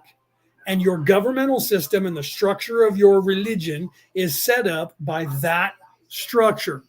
So everything runs back to that. That's another reason why everything is done in Latin. Okay. So everything is done in Latin because all the scientists were approved by the church who spoke Latin in all the masses in the United States until 1968. Okay. All of that is the control mechanism going back to the controllers who are Italian, controlling the world from Venice. And then before that, the Greeks. That's why everything is either quoted in Greek or Roman in modern English. Because your modern English, they only acknowledge came out of the Latin language. They don't acknowledge that the other half of it came out of the Viking pantheon. Our vocabulary, our words, and our letters in English are Viking letters. They're not Greek. Greek is eidetic, and they're not Latin. Latin is based on Viking letters. Okay? So they don't want you to know that because the only place they tie to them is when they want to, like the Queen of England claimed that she was a descendant of Beowulf and Thor. So the ruling class of Europe claimed to be Vikings, but they don't want anything to do with the Vikings. They claim that they're actually from the Latin, from Romans. Why? Because that's where their handlers came out of. That's where they actually came out of. But they don't want you to know that. And so they claim because they want everybody in the north to also pay homage to them. So like, oh no, we're actually part of that bloodline. So this is literally what Raw is telling you about in this entire endeavor, is just how intricate and how deep these tentacles of these controllers around the world is, that is so more vast than you can imagine, that it sounds crazy, even when someone puts it down to paper. And that's why I tell you, I'll give you that. You can look at Cassie, who's now in the audience talking. I gave it to her, and she was like, dude, where did you get this? I'm like, it was given to me. I didn't make it. I wish I could claim I had the time and the resources to do that. It's insane. So that is showing the timeline of what they've done worldwide and how it's connected to everything else. So this is what's being done blatantly in front of your eyes and in front of your face constantly by those who would have themselves and believe that they own you and own this planet. Okay. And most of you out there know them as the Anunnaki, the Orion Crusaders that Ra's warning about. Okay. So Literally, that is what people who are in service to self at the top are actually and have been doing, orchestrating everything, controlling you. Just like electric cars, there's videos out there now that'll tell you the same thing I've been telling you. Why do they want you to have an electric car? Because they're having it run by a computer, and it's a low jack. They have that's what they call. We have that over here in this country. It's called the low jack. So they want you driving an electric car because they can just push a button on a computer, click, and turn you off. Right now, if they say stay home because there's a lockdown and it's mandated, you can get in your car because they have no control over it and you can drive. And if somebody wants to make money by selling you gas, they'll give it to you and you can keep driving. But if you're in an electric car, they can just turn you off. They can stop you by going, doop. And to prove it, there was a television show that was going on until they started trying to sell electric cars in the United States. There was a TV show where cops had a car that was low jack that you would get in and steal, and they'd leave the doors open with the keys in it, baiting people. It's called bait car, which is illegal. And they did it anyways. And people would jump in the car and steal it, and they would get going. The cops would follow them. And after they got in the car, the cops would turn off the engine and lock the door, and everything was electric, and nobody could get in the car. Do you know why that ended? People like myself started thinking about that, and they were trying to sell you electric cars. Well, guess what is the number one reason right now why people are turning their cars back in, their electric cars? Because there's a 12-volt battery that runs everything in your car, windows, locks, everything. And people are driving their cars, Teslas and other cars, and they're driving them, and the car dies for no apparent reason, and they can't get out of the car. The windows won't roll down because they're all electric, and the locks won't come unlocked, and you can't open the door from the inside because it's all electric, and they're stuck in their car getting on their phone and calling for help. This is happening all across the world right now with electric cars. And it's not because, well, I drove it too long and it died. It's a malfunction that happens that doesn't charge one of the batteries that runs all of that. Or a fuse breaks and it locks you in your car and you're stuck in the car. You got to call LoJack or OnStar or get on your phone and say, please have somebody come over here and either jump the car so I can get out or break a window. This is what's happening, and people don't want the cars. And then, of course, they can't charge them anywhere, right? So they're turning them in. This was on the news. We're just talking about it. I'm not making this up. You can look this up. It's literally all over. And that's why people in Tennessee, I saw this just on the news. All these people from California are moving to Tennessee. So they're trying to sell these electric cars. And so they went to the car dealerships and they're saying, are you guys selling a bunch of those? Well, everybody who comes from California is buying an electric car. So we sell it to them. And more than 80% of the people who buy them are returning them after a few weeks because they can't drive anywhere, because they can't charge them, or the cars break down and they get stuck in the cars and have to call for somebody to come and break the windows out to get them out of the car. So they don't want the vehicles anymore, right? So all the car companies are getting rid of electric cars very fast now, and they're all going to hydrogen. This is going to be the new rollout. I know for a fact that Ford, I know for a fact that all of the European car companies and two of the big three here in the United States. And the Japanese are already doing it. I believe the Brazilians have already started doing it. Most people around the world are already shifting away from the electric and getting into that, and everyone's going to go that way. It doesn't matter what these Democrats say or these progressives say. They're losing all their money on these cars, and they're going to go straight to hydrogen and say screw it. So now you're going to have this changeover happen in the next 10 years. It's going to ramp up. So what's going to happen? Well, the same rich people are going to control that industry as well, right? But this is what Raw's trying to warn you guys about. It's not just, that's like when people say, what is it that Adam and Eve learned when they ate from the fruit of the tree of life? Oh, they gained the knowledge of good and evil. Oh, that's all. Because they had no idea of good people or evil people prior to that. Well, if they were the only two, they wouldn't know that choice, okay? But that's not exactly what that entire endeavor is about. But let's just assume that there was no good and evil on the earth until Eve ate the fruit, whatever that was. Because some people say it was a berry, some people say it was a grape, and some people say that it was an apple. It doesn't matter. Let's just say that that they ate a fruit, and that was the knowledge. So what did that entail? It was just, there's good and evil. So we have a choice. That's it. Do you think that's all they gained? That's how big that was? They were kicked out of the garden because they ate from the tree of the fruit of life, and now they just know that there's good and evil?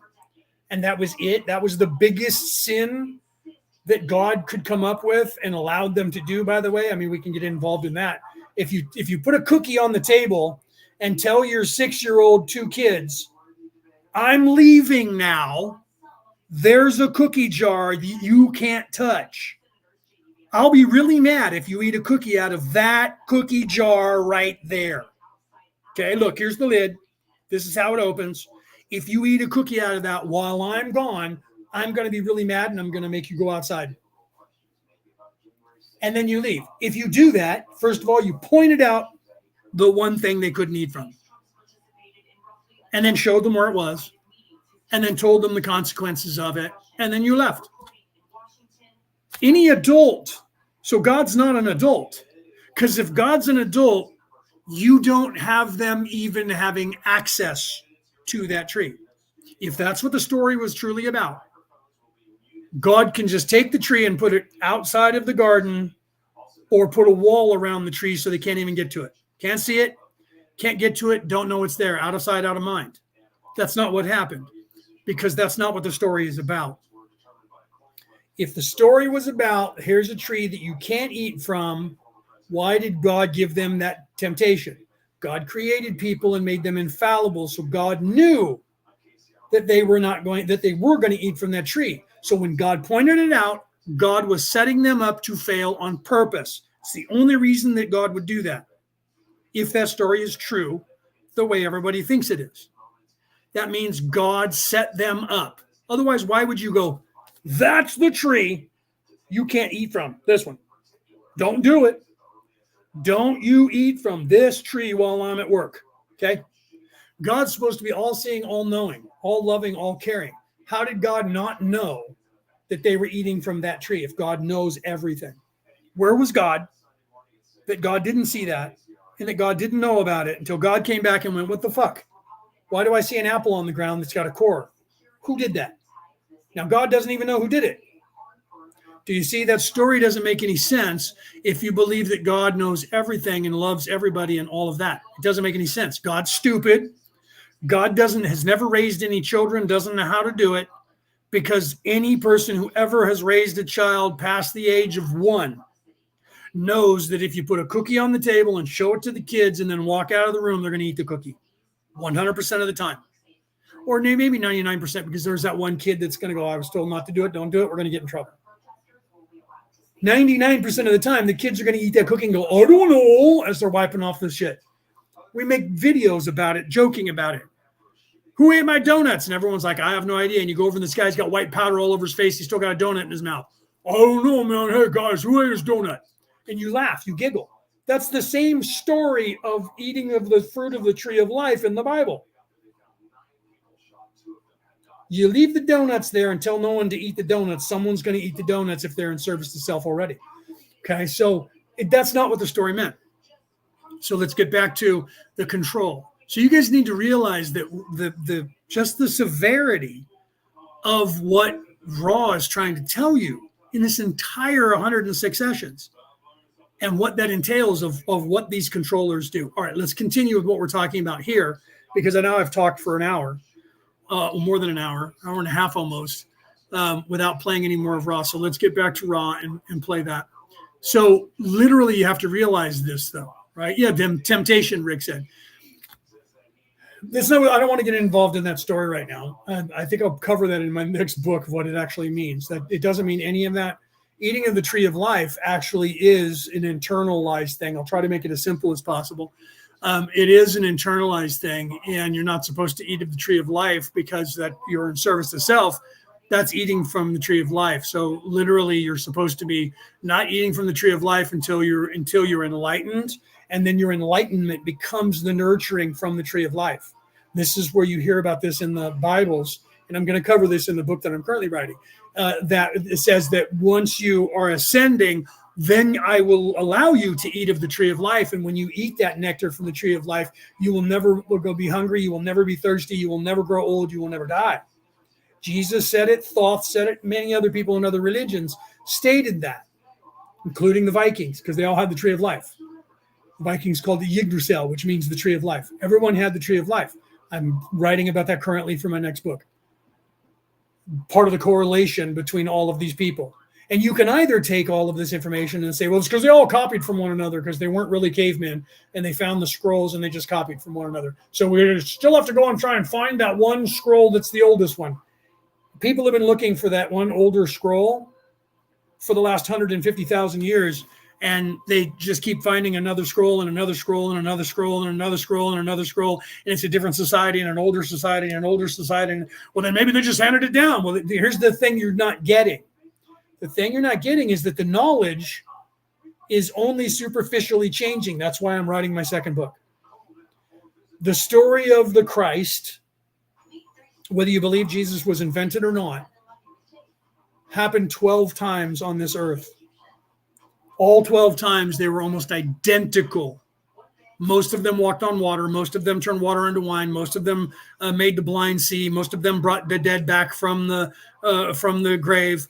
All of the miracles that Jesus did happened 11 times prior, identically, on this earth in 11 different countries, in 11 different times, dating back 100,000 years. That story didn't change at all. The same is true for the concept of the Christ, the Christos. Okay, not named Jesus, but the Christ, the Savior.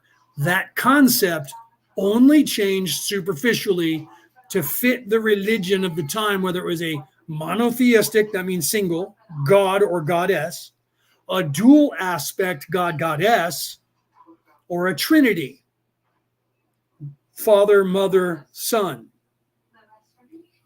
Father, Mother, Daughter. So it was either the Trinity, the Vikings were the Trinity, Father, Mother, Odin, Freya, Thor. Jesus, that religion was a monotheistic, male-dominated Hebrew religion, so there was no female goddess. So you had God and his son born of a virgin mother. She was human, God was God, and the Trinity is God, Son, together as one, no feminine. It's a male-dominated religion. Okay? So the Hebrew religion, the Christian religion, and the Muslim religion are all based on a single masculine God. Not dual aspect, no feminine involved in that. It's a warlike cultures.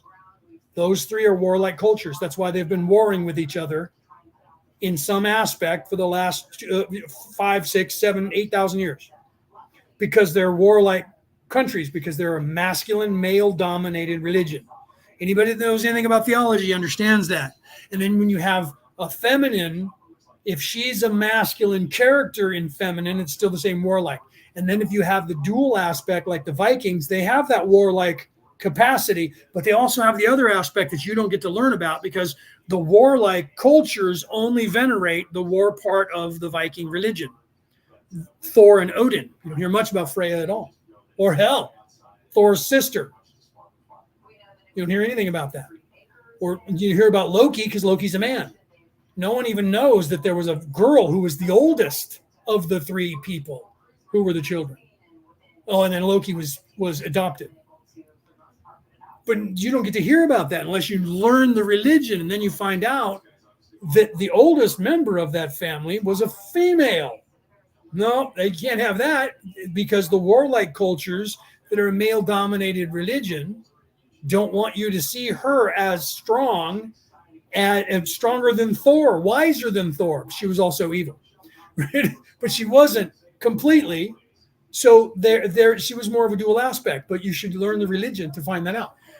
So then, when you get into some of the Eastern religions, of the older ones like Marduk was a sub-god. He was the grandson of Tiamat. Tiamat was the queen of the gods, but she was the most evil one. Why was she evil? She was evil because her three sons, murdered her husband because her husband was mad at them because they were partying all night and he couldn't sleep.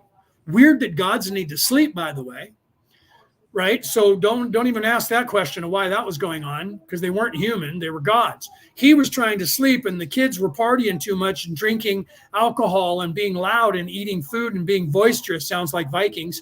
And he said, I'm going to have to kill our sons because they won't listen to me. So mom, Tiamat, went to the sons and said, you guys need to shut up or dad's going to kill you. What do you mean dad's going to kill us? He said he's going to kill you. He's going to have to because you're not listening to him. So then they said, well, fuck that. And we're going to need to go kill him. They didn't tell mom that. And they went and killed their father.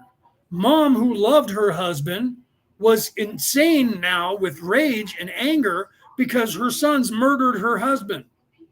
And she blamed herself. Now she went after her sons because how dare they kill her husband? And now she's evil because she's revenging her husband who they murdered and going after her own sons and kills them. Now all of the humans, knowing this information, call her evil now.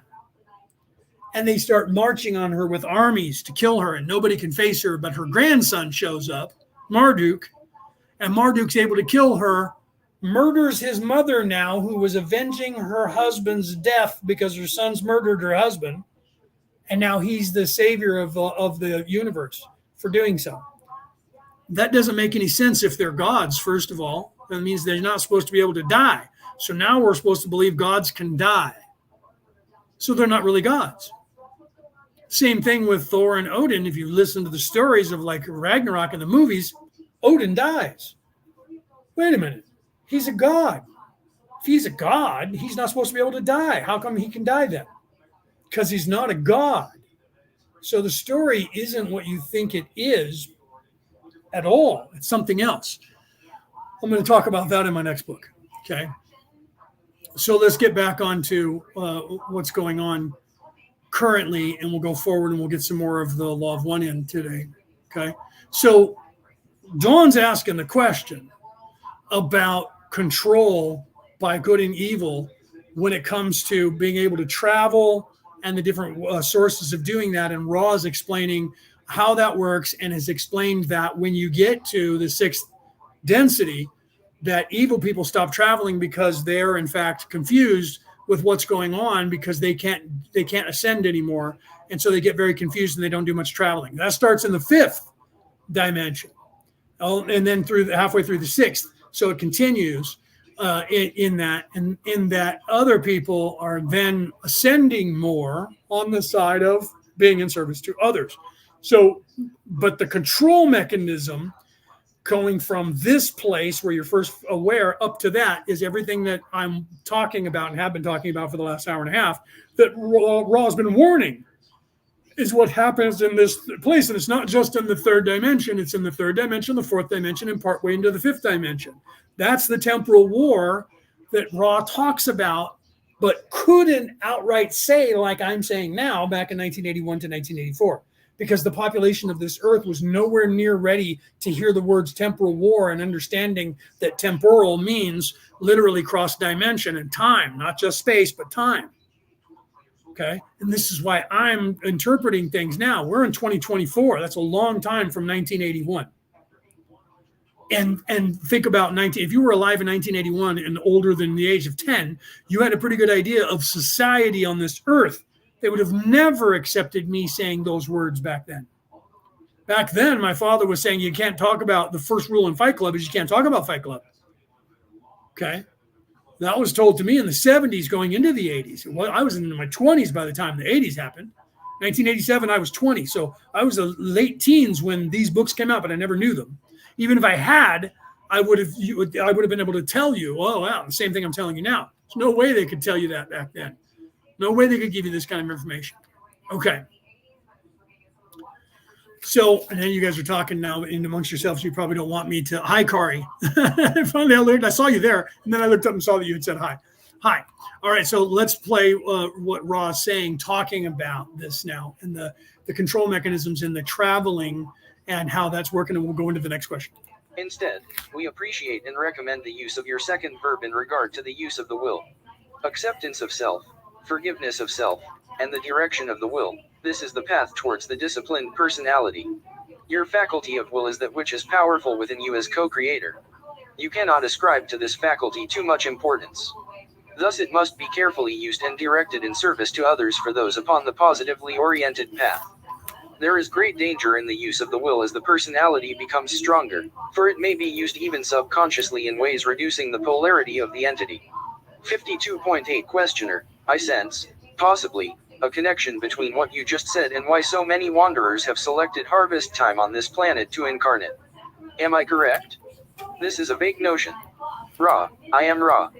It is correct that in the chance to remember that which has been lost in the forgetting there is an immunity of opportunity for positive polarization. We believe this is the specific thrust of your query. Please ask further if it is not. 52.9 Questioner, well, I would just include the question as to why time of harvest is selected by so many wanderers as time for incarnation? Ra, I am Ra. There are several reasons for incarnation during harvest. They may be divided by the terms self and other self. The overriding reason for the offering of these brothers and sisters of sorrow in incarnative states is the possibility of aiding other selves by the lightening of the planetary consciousness distortions and the probability of offering catalyst to other selves which will increase the harvest. Now, know that if you guys have read Thoth, Thoth refers to the Sisters of Sorrow as well. Just pointing out, right? Because I literally just read Thoth 2 weeks ago now.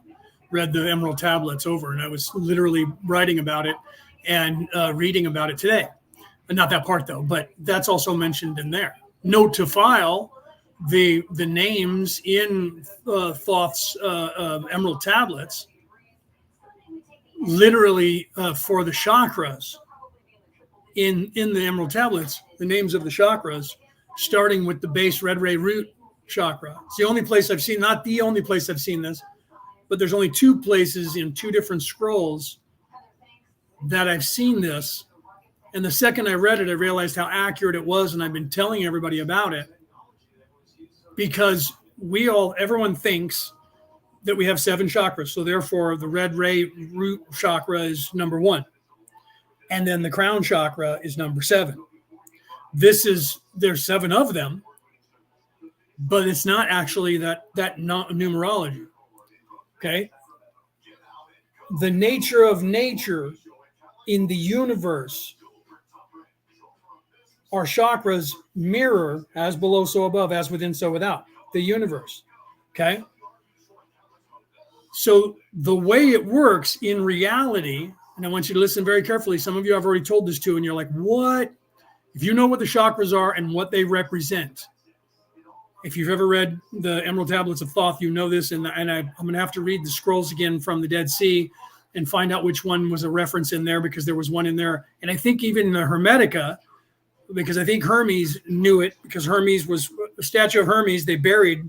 That's where they found the Emerald Tablets, by the way, was at the base of underneath the ground, at the base of the statue of Hermes. So Hermes had and owned that book, and they buried it with his statue, the Emerald Tablets of Thoth. So Hermes knew it. So Hermes had written, and I think also mentioned it, so that might be 3 places on the earth, that the names of the chakras that govern the universe and the human condition are 3, 4, 5, 6, 7, 8, and 9. This places the red ray root chakra as 3. If the red ray root chakra is 3, then the heart chakra becomes 6. And the crown chakra becomes 9, that which controls all of them. 3, 6, and 9. The governing bodies of the universe mathematically, 3, 6, and 9. I just was writing about this particular part. In fact, somebody was translating the charm of making, and they were saying it can't be Irish because this is what it means in Irish. And I'm like, that's what it means. You're not translating the intention, because they said the first word, right, Anal Nathrak, means breath of the dragon. And I'm like, yes. What is the dragon? Don't you know anything about the Druids and listen to the Merlin? The dragon is in everything. So the dragon's breath of the dragon, the serpent, the dragon of the North Sea, the dragon, the beast. 666, the number of the beast. 666 is the building block. 6 atoms, 6 protons, 6 neutrons. The building block, 6 carbon atoms, 6 protons, 6 neutrons. That is what is this reality, the building blocks of this reality, the building blocks of us humans. That which governs the entire nature of nature is 666, the number of the beast. Let him who hath understanding reckon the number of the beast. For it is a human number. That's a mistranslation. The actual translation from the ancient Hebrew, which came from the Sanskrit, is not, and it's still this way in the Hebrew Bible. It is not. It does not say, for it is a human number. It says, for it is a number of man. Meaning, it is the building blocks that make up the human condition, the beast. So, breath of the dragon, an al-Nathrach, means the beast, the nature of the beast. So when they were trying to say it can't be, we have no idea what it means, but that word means the nature, means the breath of the serpent, the breath of the dragon. I'm like, that's exactly what it means. It means the beast, the nature of nature. I've translated those words to you into modern English. All that is nature, the nature of nature. 3. Pythagorean theorem knows this. 3 plus 3 is 6. So my 3, or me calling to nature the beast, and my intention being the other 3, makes 6. So I'm not going to go into what he said. It's in my new book that will be out in a couple years. In the translation into Irish, and I'm like, it actually means that is what you're missing is the intention and what that actually means. You have to remember that they're also trying to be esoteric, so you don't actually understand what they're saying. So if they're saying it in Irish, saying these words, Anal Nathrach Uthvaspeth Dothhiel Dienve, which is in the Welsh is much prettier sounding. It flows so much better. I'll have to go back and watch the video where that 33rd degree Freemason, Master Mason, said it in the Welsh, and I was like, oh my God, I've never heard it in the Welsh. And he was, oh my God, it gave me chills. How beautiful it sounds in the Welsh. I'll have to go back and memorize how to say that in the Welsh. Very similar, but it's a little bit different. Like the Dothhiel is Dothsiel, Dienwe. So I'm trying to say it in the Welsh now from memory, right? So instead of hard, the way we Americans say it, the Irish say it a little bit harder than the Welsh. Instead of Anal Nathrach, it was Anal Nathre. Uthwa, Spehod, Uthwa, Spehod. No, so it's Anal Nathrach, Uthwa, Spehod, Dothsiel, Dienwe. That's the Welsh.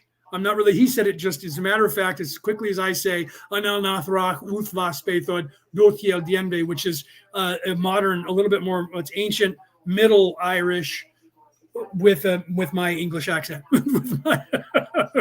with my English accent. Okay, so those of you who know the charm of making, you either know it in the Welsh or you know it in the like Spanglish, the Irish or I English, the way that I'm saying it, which is a Middle Irish, Englandized Middle Irish, not modern Irish. But it still means the same words when you write them down, right?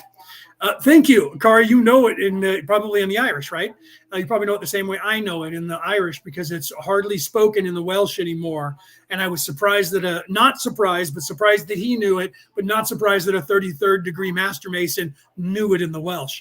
And I said to him, could you say it again? And my ex-wife was hosting with me, and she also knew it in the Irish. And I'm getting chills talking about it. And she's like, wait a minute, can you say that one more time? And we made him say it 3 times on air, and it's recorded. And you can go back in the archives to Earth Day 2021 or 2022, Earth Day. I'll have to go back and find it. And then maybe I'll record that clip and play it for you guys next week if I can remember to stay away from doing my book long enough to do the research. And I'll play it for you guys, and you can hear him say it in the Welsh. So I say it slow and you'll hear him rattle it off as fast as I do. But in the Irish, it's Anal Nathrach Uthvaspethod Dothhiel Dienve. And it was spoken in English. So that's where you have the hard consonants at the end of the words.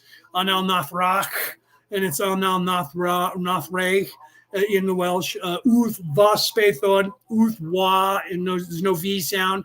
It's a W. Uth wa spatho, or spato, because there's no TH in the Irish or the Welsh.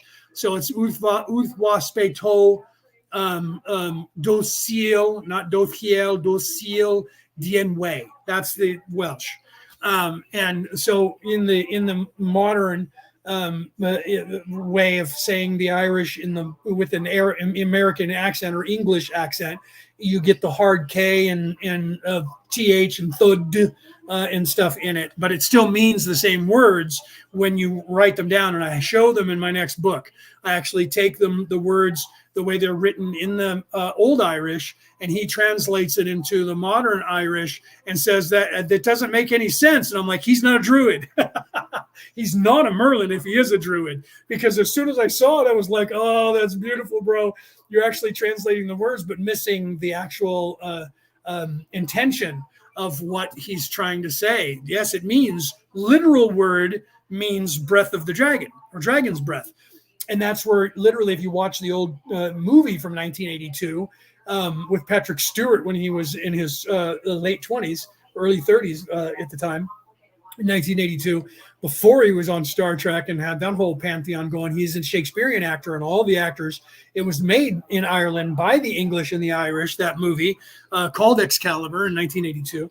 And if you were alive in Europe at the time, you know everybody that was in those movies. They're all stars. They were all movie stars over there, actors and television actors that got all those parts. America was introduced to all of them for the first time when that movie hit the United States. And in there, he was teaching from the book, the 18 and 21 Lessons of Merlin, about the dragon.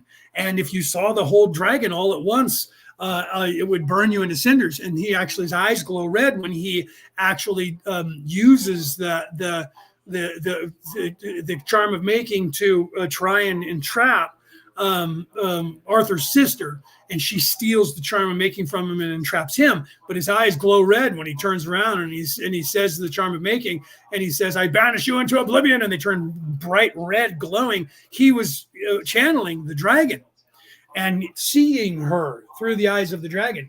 And he was explaining in there, in all of the traditions of becoming a Merlin, which is what he was teaching Arthur, was to be a Druid and become a Merlin. He was teaching him that the dragon is everything. It's the beast.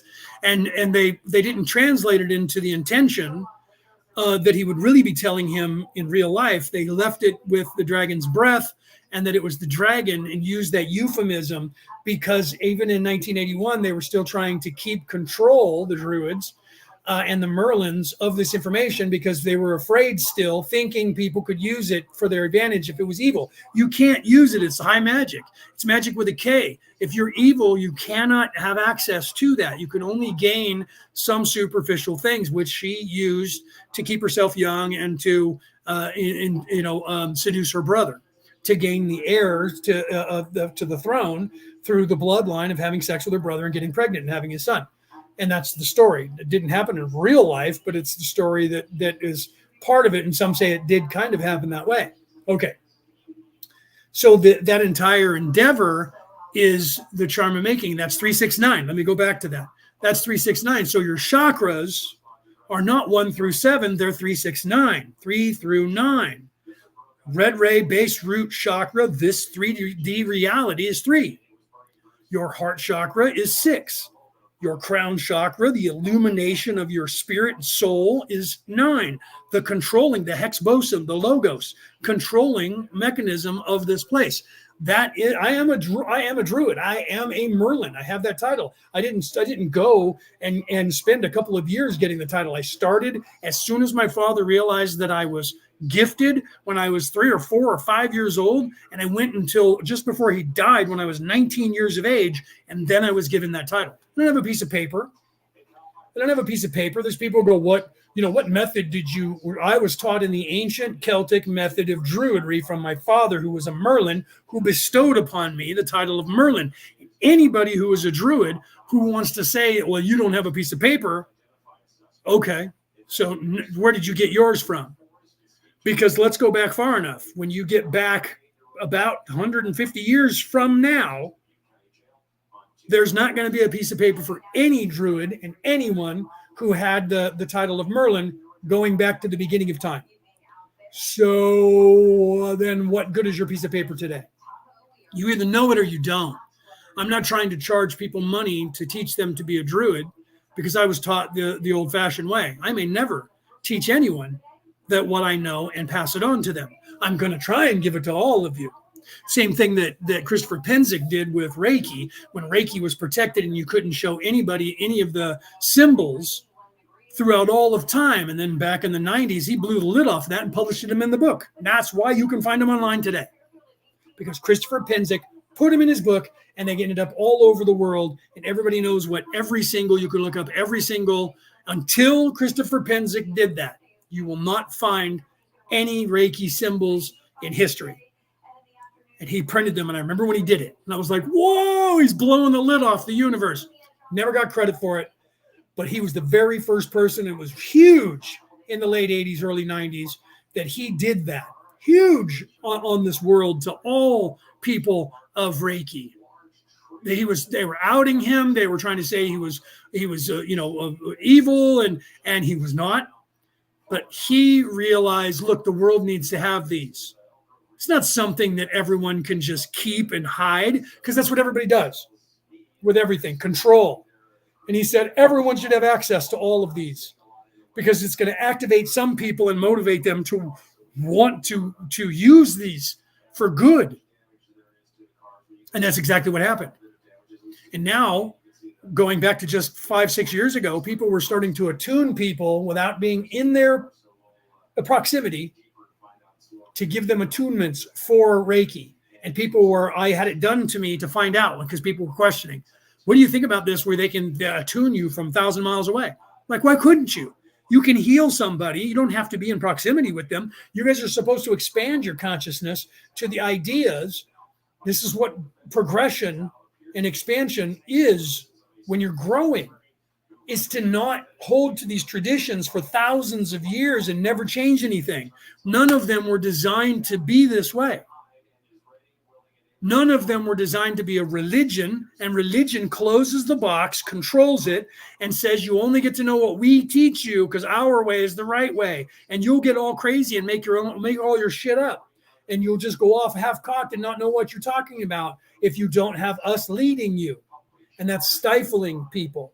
And that's what they did with Reiki for 100 years. That's what they do with everything. And there are people who are breaking down the boundaries. I'm one of them. This is why I'm writing that book. This is why this book is about to come out. As soon as I can get a hold of my publisher again, because they sent me 2 emails to electronically sign saying, yes, get that into print. And neither one of their buttons worked. So now I had sent them an email, and tomorrow I'll have to call them and go, where do you guys send me another one? The link's not working. Okay. So send me another one and I can approve this and we can get it printed. And the second book that I'm writing and the stuff I'm talking about. Raw was trying to do the same thing between 1981 and 1984 with the information that Raw could get out to the world. And again, it's esoteric. This is why I translate it.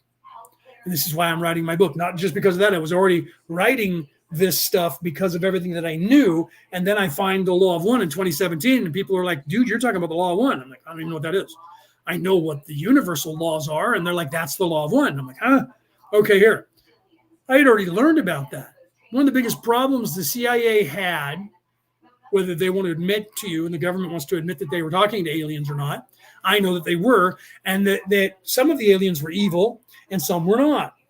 And the ones that were not evil wanted to talk about spirituality. And they were just trying to get technology and weapons and spaceships out of them. And these guys didn't want to talk about those things. They wanted to talk about spirituality. And they talked about the one. They talked about the one. And these aliens in 1948 were talking about the laws of the one and the laws that govern the universe. I learned about that when I was probably 18 or 19 years old. I had access to that stuff. And I was reading that going, really? They were talking about spirituality, and it was driving the CIA absolutely bonkers in the military, the Army, and the Air Force, driving them nuts because they didn't care about spirituality. They wanted money. They wanted power. They wanted guns. They wanted spaceships. They wanted technology, man. So we don't care about your spirituality. And the guys were just laughing at them, and I'm not going to give you any of that. And the evil people, those were even harder to deal with. The evil ones were just killing humans for no apparent reason, using their mind and drop dead and laughing about it. So they had to kill those ones. So when the evil ones were, because they had exchange students, they had to kill the evil ones because they kept killing everybody. And then the other ones that got here wouldn't give them any of the technology that they wanted. And they were talking about spirituality. And they wanted to talk about that. So I was interested in what they had to say. I don't care about technology either. Yeah, okay. I know there's aliens. I know there's technology. I don't care about what they're going to tell us. What's the spirituality that they're talking about that's out there in the universe?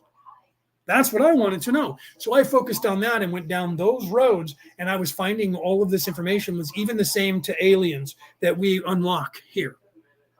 So when I started talking about it in 2016, 2017, people were like, have you ever read The Law of One? They talk about that in there. And I'm like, I don't even know what you're talking about. Never heard of it. So then I read it. That was the first time I went through the 106 sessions. And now I'm doing it again because of that. Because now I can tell you more things that I couldn't tell you in 2017, 2018, 2019. Couldn't give you some of the information that I'm giving you now because no one was ready for it. When I started talking like this, even in 2017, people would just shut me down. You're crazy. Some of you think that now, not you guys that are listening to me now, because you would have already gone. Me talking for 30 seconds, you'd be like, crazy, out of here. So if you're still here, there's a reason. Okay. So they're trying to warn you of this modus operandi. I'm trying to expand your horizons and illuminate your soul by saying, understand the depth of the control that they actually have. That's why I call them the controllers, because if I name them like I'm doing on my show, in my book, it won't get published. The editors will be like, he can't publish that. Okay. I already had to talk with the editor, as a matter of fact, and we agreed to get away from that because the editor was like, you're gonna have problems. If you use Anunnaki over and over, you're gonna have problems. And I'm like, well, what should I use then? Let's talk about what can get by there. If you say the controllers, you're not pointing out anybody, so you're not going to have the Bilderbergers come after you or these people. They still might, but there's still plausible deniability by saying the controllers. So when you read my book, you're not going to hear Anunnaki. You're not going to hear Orion Crusaders. You're going to hear the controllers, okay? Because that's the word that I can use so that they won't just flat say, nope, not publishing that book. But the information that I'm giving also has to be more of a spiritual way because they don't care about that. Most people don't believe it anyways. Most people already have their minds made up when it comes to spirituality or religion or politics. So they don't care about that so much. And that's how those of us in the think tank realized that the way to get around the controllers, the Anunnaki, the Orion Crusaders, is by teaching spirituality to the people. And don't try to discount and say the religions are wrong because they're not. They're just being controlled like everything else. They're not wrong. And literally, I read to you a passage from the Bible, from the Hebrew Bible. Let me go back here and read it to you again for those of you who showed up late. That was sent to me by Stephanie earlier today as I was about to go online here for the show. She sent me this where she highlighted it. I don't know exactly what. I just know that it's verse 22 and verse 23, and I'll have to ask her exactly what it's from. But here I'm reading it to you right off of the picture that she gave me. But it doesn't say what it's from, so I'm not sure. But it's right out of the Bible. Okay, and so verse 22: the lamp of the body is the eye. Third eye. The lamp of the body is the eye. If your eye is sound, your whole body will be filled with light. Verse 23. But if your eye is bad, your whole body will be in darkness. And if the light in you is darkness, how great will the darkness be? That comes from the Hebrew Bible. I think it's Old Testament. I didn't ask her, but it smacks of Old Testament. I know that I do not believe from my memory that is in the New Testament. Okay. Know that I am a minister. Okay. No, and I don't have the Bible sitting here in front of me, but I have the Bible dictionary. The Bible is over there and over there. We have like 4 of them around the house. 5. There's one sitting right next to my mother, as a matter of fact. 2 next to my mother. A small one, travel size, and a big one. And then I have 2 in my bedroom. I used to have one from every religion. So that smacks of the Old Testament. I'm going to ask her what that's exactly is from, but I know it's from the Bible because we talked about that right after that. And she says, and people say that the Bible doesn't talk about spirituality, and there it is. So she's doing research somewhere, and she found that. And so she sent it to me, but didn't tell me what passage it was from. I bet if I said that to my brother, he would tell me because he's in theological college today. Okay, I did my intern a long time ago. I got my minister license in 2016, and we're in 2024. Okay, and so you don't use it, you lose some of it. But my brain is saying it's probably Romans. It's probably somewhere in Romans because that's what they're talking about in all the churches for the next last week, this week, and I think the week after. They're going on all of that. Okay, so right, yeah, Peter says that comes from the Old Testament. Thank you, Peter. I'm pretty sure you're right. Pretty sure that's from the Old Testament. It comes from the Old Testament, Peter said. And Peter, like me, is another theologian, scholar of the religions. So I'm sure it smacks of that, right? Peter, I agree with you. Peter's over in Ireland, and he knows more about I think he knows more than I do. And I have titles. He's one of my theological scholars that I refer to. So thank you, Peter. I agree. It's in the Old Testament somewhere. I don't know exactly where. But I know that it is. I agree with that. When I read it, I'm like, that's old. It sounds like smacks of Old Testament. Okay. So literally there's just 2 verses, 22 and 23, that is literally talking about your third eye, right? And at first when I read the lamp of the soul, because the Greeks referred to we call the heart, this pump that's here. Okay, and back 5,000 years ago on this planet, nobody referred to this as the heart. The heart was your third eye. The heart was your third eye. That was called the heart. This was called the blood pump. Okay, this was called the pump of the body pump. It was not called the heart. Somewhere it got moved from your third eye being the heart of the soul to the heart of your body. Somewhere the controllers changed that from the third eye to this pump, because this was called the pumping mechanism by everybody 5,000 years ago. This was not called the heart. The heart was the third eye. So in that passage, and that's why I agree with Peter that it comes right out. That's also in the book of Kells. I believe that too. Okay. I believe that it is also in the book of Kells. So literally, let me go back and look at that again, right? Because the first thing I recognized was that when it was saying the lamp, because the heart, our word heart comes from the ancient Greek word of illumination, lamp. Okay, so the lamp of the body is the eye. That that has to be Old Testament because its origin, worded that way, is 3,000 to 5,000 years old. So that it wouldn't have been in the New Testament because the New Testament was written between the year 100 and the year 400 AD. I'm talking about the year at least 2500 BC back to 4500 BC is when that was written. So for that to be worded as the lamp of the body is the eye. Okay, the lamp of the body, the illumination of the body is the eye, singular, meaning third eye. So that right there is esoteric as well. But the worded that way is a Sanskrit, I believe. That's why I agree with Peter. I believe that's the Sanskrit translation of illumination, lamp, because the technology of oil lamps was definitely, Mesopotamian, forward Sanskrit, Farsi or Yiddish, Hebrew, and down from there until the technology changed to where now we have this. And now if you're English, you know that you still refer to them as torches, right? We over here call it a flashlight, because the military used it to flash symbols, the Morse code back and forth. So we call it a flashlight, whereas in England, it's still called a torch. Torch, something you burn, walk around with, still called a torch.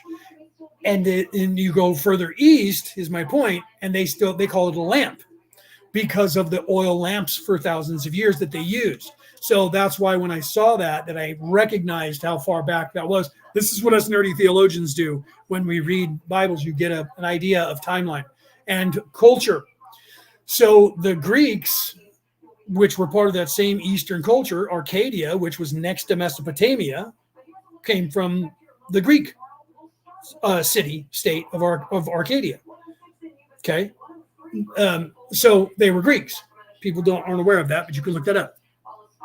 So in that same time period, the technology they would have had was lamps. So they referred to the illumination, the light of your illumination of your third eye as the lamp. And that word that came from their word for lamp is where we get the word heart from. That's where we get the word hearth from, which means fireplace, the hearth of the house. That's where we get the word heart from. The light of the house is the hearth. So the word was hearth, the heart, the hearth. And that would be a Greek translation. The Middle Eastern translation, Arabic, going back to Hebrew, going back to Sanskrit, going back to Mesopotamia, would be lamp, meaning the same thing. Lamplight. Do you see? So I agree that Peter, his instincts were immediate. That's from the Old Testament. Agreed. 100%. Came out of the Hebrew Old Testament, not the Old Testament modern version in the modern Christianity, because the Hebrews it'll drive them crazy if you try to compare that what we call the Old Testament currently their Talmud. It's similar, but it's been worked, and it drives them crazy how things have changed, and it's not exactly what their Bible is. But it's based on that. We claim that is what it is. It's not. Okay. Right, Penny says 37 minutes, 9 p.m. when I go home. You must be at work or at somebody's house. Okay. So, and me too. I got to leave soon anyway. It's like almost 5:30. All right. So let's get some more of this session in, right? But I just wanted to get involved in that, and some people probably left by now because now he's talking religion. He's not even talking about the law of one. For those people who are purist and they have to hear the law of one spoken, go and turn it on. Go over to YouTube and punch it in and turn it on. And you can just listen to what Ra is saying and translate it yourself. All right, let's continue. There are two other reasons for choosing this service which have to do with the self. The wanderer, if it remembers and dedicates itself to service, will polarize much more rapidly than is possible in the far more etiolated realms of higher density catalyst. The final reason is within the mind/body/spirit totality or the social memory complex totality, which may judge that an entity or members of a societal entity can make use of third density catalyst to recapitulate a learning/teaching which is adjudged to be less than perfectly balanced. This especially applies to those entering into and proceeding through sixth density, wherein the balance between compassion and wisdom is perfected. 52.10 Questioner, thank you. Just as something that I am a little inquisitive about, not much importance, but I'd like to make a statement I intuitively see, which may be wrong. You were speaking of the slingshot effect, and that term has puzzled me.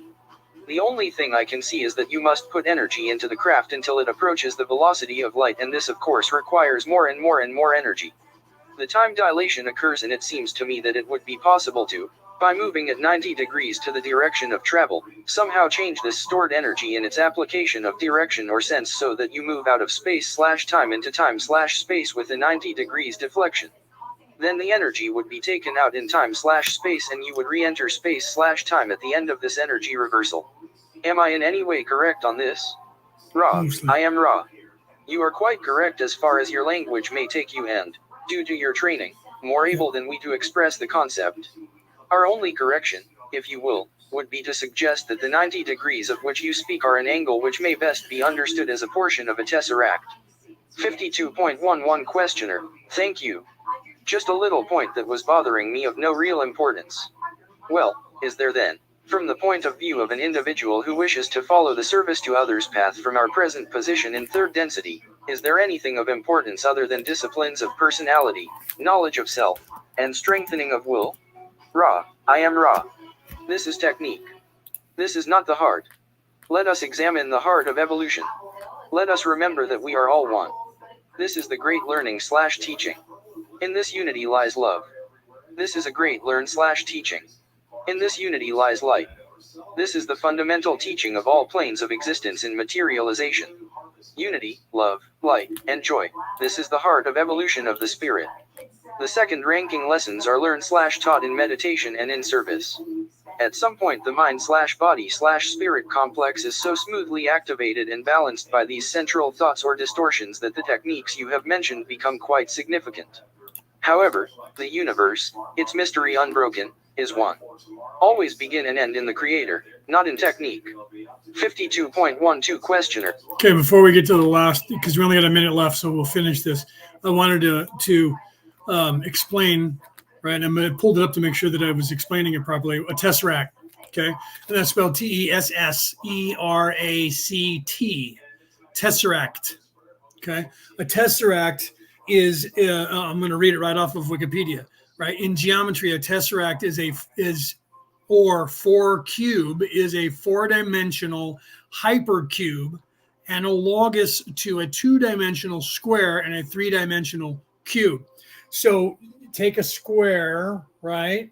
A 3-dimensional or 4-dimensional square, not just a square, but showing all the dimensions. Okay, and then extrapolate out from that. So you have the first part, and then you extrapolate out from that. So it goes from the 3-dimensional or 4-dimensional cube, which is also showing you 2 dimensions, 3 dimensions involved in it. So you have a square within a square, and then you have everything connected going from the outside points to the inside points.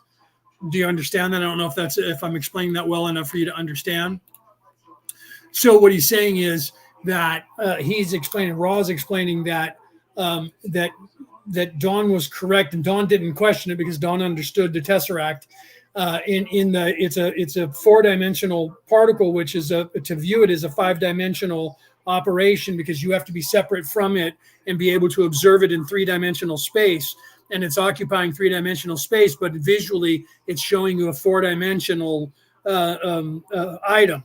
Okay, so that becomes 5-dimensional, because the only way that you can perceive it in a 3rd-dimensional world is to perceive it internalized in your mind, to expand your consciousness past the 2-dimensional or 3-dimensional rendering to make it to see the 4 dimensions of it. This is really hard to explain. So if you don't already know the math, then this is hard to explain. Right, so I just read you what they say it is, but now I'm trying to describe it without showing you the picture on the screen. I don't know if I can share my screen to show that. I'll have to unshare this. So let's finish the last minute and a half of this, and then I'll see if I can share that screen to the screen here. Because if I have to unshare this media player to share that. So let's finish this, and then I'll share the screen and I'll show you the image of it. Okay, guys? Thank you. In mentioning, in the previous session, the harvest, you mentioned the light bringers from the octave. Am I to understand that those who provide the light for the gradation of graduation are of an octave above the one we experience? Could you tell me more about these light bringers, who they are, etc.? Ra, I am Ra. This will be the last full query of this working. This octave density of which we have spoken is both omega and alpha, the spiritual mass of the infinite universes becoming one central sun or creator once again. Then is born a new universe, a new infinity, a new logos which incorporates all that the creator has experienced of itself. In this new octave there are also those who wander. We know very little across the boundary of octave except that these beings come to aid our octave in its logos completion. Is there any brief query which you have at this time? 52.13 Questioner. Only, is there anything that we can do to make the instrument more comfortable or to improve the contact? Ra, I am Ra. This instrument has some distortion in the area of the lungs which has been well compensated for by the position of the physical complex. All is well. We leave you, my friends, in the love and in the light of the one infinite creator. Go forth, therefore, rejoicing in the power and in the peace of the one infinite creator. Adonai. Okay, so now let's see if I can share my screen and show you guys that image.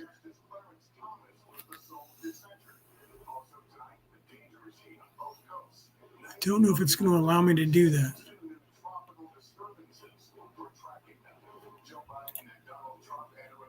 No, it's actually showing. Maybe if let me see what you guys are seeing up here. Let me share this and see what happens. I don't think it's going to allow that. Wait, here we go. There we go. Let's share that. Let me see what you guys are seeing here. Okay, so let me put this up in the full screen. Can you guys see that image there on the screen that says Tesseract 8-cell 4-cube? Okay, that, I don't think I can pull that up any more than that. I would have to zoom in. I don't think I can do that. Yeah, so you guys have to look on your screen there. That's as big as I can make it, unless I can do it over here. And I don't think I can over here. I don't think I can pull it up because it's not a regular image. It's from the internet. So you guys can see it there. That's a Tesseract, okay? So that's kind of a, if you look, it's a cube within a cube, and everything is connected. So it's trying to be a 4-dimensional rendering of a 3rd-dimensional image, because it's actually a 2-dimensional image because it's a picture of it. Right, so that's the best we can do in this world on a 2-dimensional scale, because it's flat, and we're trying to give you the depth of this 3rd-dimensional 4th-dimensional image, and then it becomes 5th-dimensional when you're observing it. So your observing becomes the 5th-dimensional characteristic of that image. And so what he was saying is that the 90 degrees is one angle of the Tesseract. So when he was saying that using this information to do the slingshot from one place to another to travel is moving, say, if you looked at that image, using your information to go from the inner cube to the outer cube, going at 190-degree angle. So you're coming at one direction and then going back at another direction, or going like this, from the T, one to the other, or inside one to the other, instead of the outside square or the up and down square. Going in is one of those angles going down, utilizing and piggybacking on that geometric shape, or the energy of that geometric shape, to move from one place to another. This is what science isn't learning. And in fact, this is why I wanted to show you what the Tesseract was. In fact, what's his name? Terrence Howard, Terrence Howard is expanding on that in not just the square shapes. And that's, if you watch that interview with Joe Rogan, what you see is that he's showing you the angles instead of the square of what you're seeing here. He's showing the angles, which was what Rawls talking about here, and it's what's in the flower of life in 4-dimensional rendering, which is what you're seeing here from a square standpoint. And let me pull up the flower of life and show you that in the 2-dimensional rendering, right? I can do the same thing and pull that image up. Let's do this here and pull this up on my screen. If I can get this up in a larger fashion. No, because it's taking me to somebody's website. I hate when it does that. So I'll leave it on my screen like this. And let me come back over here and I'll unshare this image. Oh, I almost left the studio here. Stop sharing that image and then re-share this image on the screen. And you guys can see that flower of life. There's many different versions of it. Now, if you look at that, that's also a Tesseract, but that one is not squares. Do you see? That one is the geometric shapes that make up the triangles. Okay. And each one of those, say, circles that you see there that has a single point in the center with the legs going out is akin to that square having those legs coming from the square that's on the outside into the cube on the inside. The cube on the outside had those angles coming off of the corners going to the angles on the inside. That is the same representation mathematically of that particle, but that is not of the square, because the square is what he is saying is wrong with this image, is that it's 2-dimensional because they believe the earth was flat.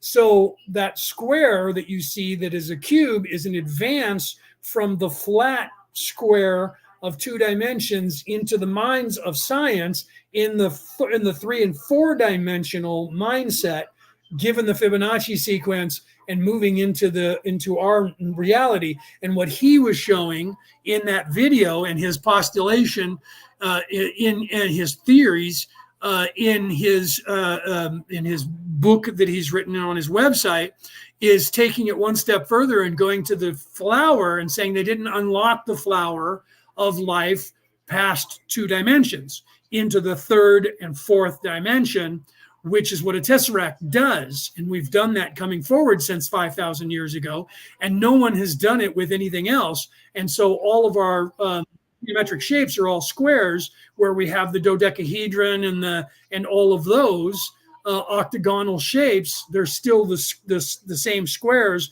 with no, and going further than what he talks about is the rounded shapes. But he's showing the points now of this geometric shape, and I and other people have talked about the circumference, that circle, and the spiral of the softness that they discovered that they're calling fractals when you look at it in the computer. Science still doesn't understand the fractals, so they don't understand what they're seeing, and they just like the tricks of the more you zoom in, the more it's identical no matter how far in you go, and they love how that's so beautiful, and they don't get it. They don't understand it themselves. Okay, so he's trying to unlock, Terence is unlocking this image to further, because these are spikes in the triangles that are coming up in all the triangles. And if you saw that video, he shows you how when you clump them all together, this being shown as a tesseract in 4-dimensional shape, or 3 dimensions, 4 dimensions, and then viewing it, when you make it a 4-dimensional shape or a 3-dimensional shape, and then you're viewing it, it becomes the 4-dimensional reality.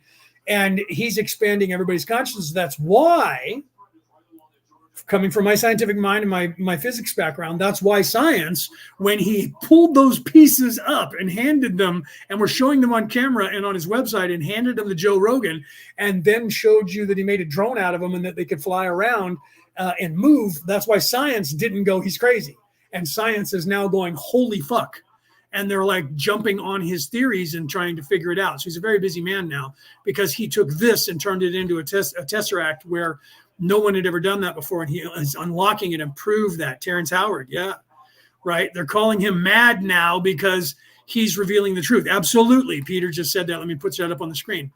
Peter said they're trying to call him crazy because he's showing the truth, and they will continue to try and disprove him for the next 100 years or so, the next 50 years. And but some people, like myself and others that I've seen out there, are also at this point saying, I want to talk to him as well, because let me pull this off the screen here, because they know what I know, and they're like, wait a minute, this changes a lot of stuff. So there is a group of people scientifically that were already onto this kind of ideology, including changing pi from 22/7 to represent, because 22/7 represents it as 3.1459567 something or other, and then it repeats after 7 digits.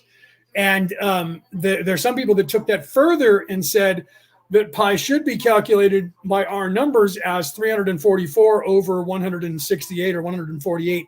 Don't quote me on that. Something similar to that. And that calculates pi to, instead of 3.1459, so it calculates pi as to 3.1441. Okay, so it's 8 hundredths of a percent closer to a whole number than 3.1459. Do you understand that? So the math is better, closer to finding pi as a whole number. And Terence Howard, with his tesseract and unlocking the tree of life in a 3-dimensional, 4-dimensional way, is going to shift that even further to, or closer to, probably 3.149 or even or less. So it's getting closer. So instead of winding up longer numbers, it's winding down so that it'll become like 3.15, right? And then eventually 6, 7, 8, 9, and then 3 point, instead of 1, it'll go down the other way. It'll go down, and eventually it'll be probably down to 3 eventually. when we get the calculation right, it'll become the 3 number. It'll be perfect. And science is kind of starting to get onto that idea that it's going to wind down to the whole number of 3, not up to the whole number of 4, which is what they thought it was going to do. And everyone said that's wrong thinking. It's not going to wind up. It's overshooting because we're counting wrong. It should be winding down. So they believe, some of us in the science world believe that literally it's going to wind down to 3, to the perfect number, or it's going to make it all the way to 6. Chances are it's going to go to 3 and then 3. 3 and 3 is 6. So so when we, as a society, as a world, expand our consciousness to the point of calculating by 12 instead of calculating by tens, that's going to help, because then we're going to be calculating in the 369. Getting back on point with Ra, talking about everything that Ra was referring to here is the controlling factor. He said, then you become the potentiation, the alpha and the omega, the beginning and the end. The beginning is 3. The omega, alpha is 3. Omega is 9. Higgs boson, controlling factor. Okay, so this is where, if you've been paying attention to what I've been rambling about for the last 3 hours, almost, this is the full circle of this. That's why I wanted to go back and start this session over and come to fruition and get exactly where I am, and mention Thoth and everything else in the 369, because science, some of us have been on to pi is calculated wrong, and we believe the Egyptians calculated it as the number 3. It was 33 cubits, 3 plus 3. Okay, so they were counting 33 cubits. So the only way that pi is wrong for us, because we're calculating it the wrong math, because our math is based on our technology today, which is wrong. And what Terrence Howard was saying is that they've been calculating everything from the perspective of the earth is flat. So all of our renderings have been 2-dimensional. And then when they tried to put it into a 3rd dimension, all they could get was the squares out of it, to the building blocks. That's why they're called building blocks, because they're blocks, they're squares. And then they added another square and another square and another square and another square. And then we have tetrahedron, dodecahedron, and all of that. Octahedron, when you go from 3 to 4 to 5 to oct being 8, right? Dodecahedron is literally telling you how many zeros is in each one. So it's a square within a square within a square within a square, or adding squares on top of squares, which is exactly the tesseract. And trying to expand out from a square by building blocks. And that is what everything is based on in our mathematics. And I have always believed that can't be right. And that's why I got onto phi, which is 1.168, 1.618, 1.618. And that's the spiral. The Fibonacci sequence is the squares, the rectangles. The phi, the golden mean ratio, is the outside arc from square to square point as it expands out. So it's the other half of the equation that I've been preaching now since I was 18 years of age, and really hardly preaching it in the last 7 years. Okay, I just haven't wrote it in a book, and I'm going to put it in this book that I'm currently writing, not the one that's about to come out, but the one that'll be out in a couple of years, because the society's ready for it. And so now I'm going to show it, and it'll be out in a couple of years, which I wish I could get it out now that Terrence Lawrence came up with his stuff, or Terrence Howard came up with his stuff, but they're all calling him crazy, like Peter said, because some of them are just like, there's no way that man could know better than me. Therefore, he's nuts. He's crazy. And that is what they did with Einstein. That's what they do with everyone until you practically show it. You have to empirically blow something up with your technology, and then they go, wow, okay, maybe it's right. And then science gets onto it. It's usually after you've died, so you don't get credit for it, and somebody takes your knowledge and then goes further with your knowledge. That's what's going to happen, is you're going to have people theorizing past, using his theories to further their theories. So this is why I'm going to put this out, talking about spirituality. I'm trying to unite. This is what I've always been doing. I'm trying to unite science and religion, but taking the spirituality out of religion and taking the non-spirituality out of science and marrying them back to the way they were. Hence the reality about reality returning to the old ways. Thousands of years ago, those were synonymous.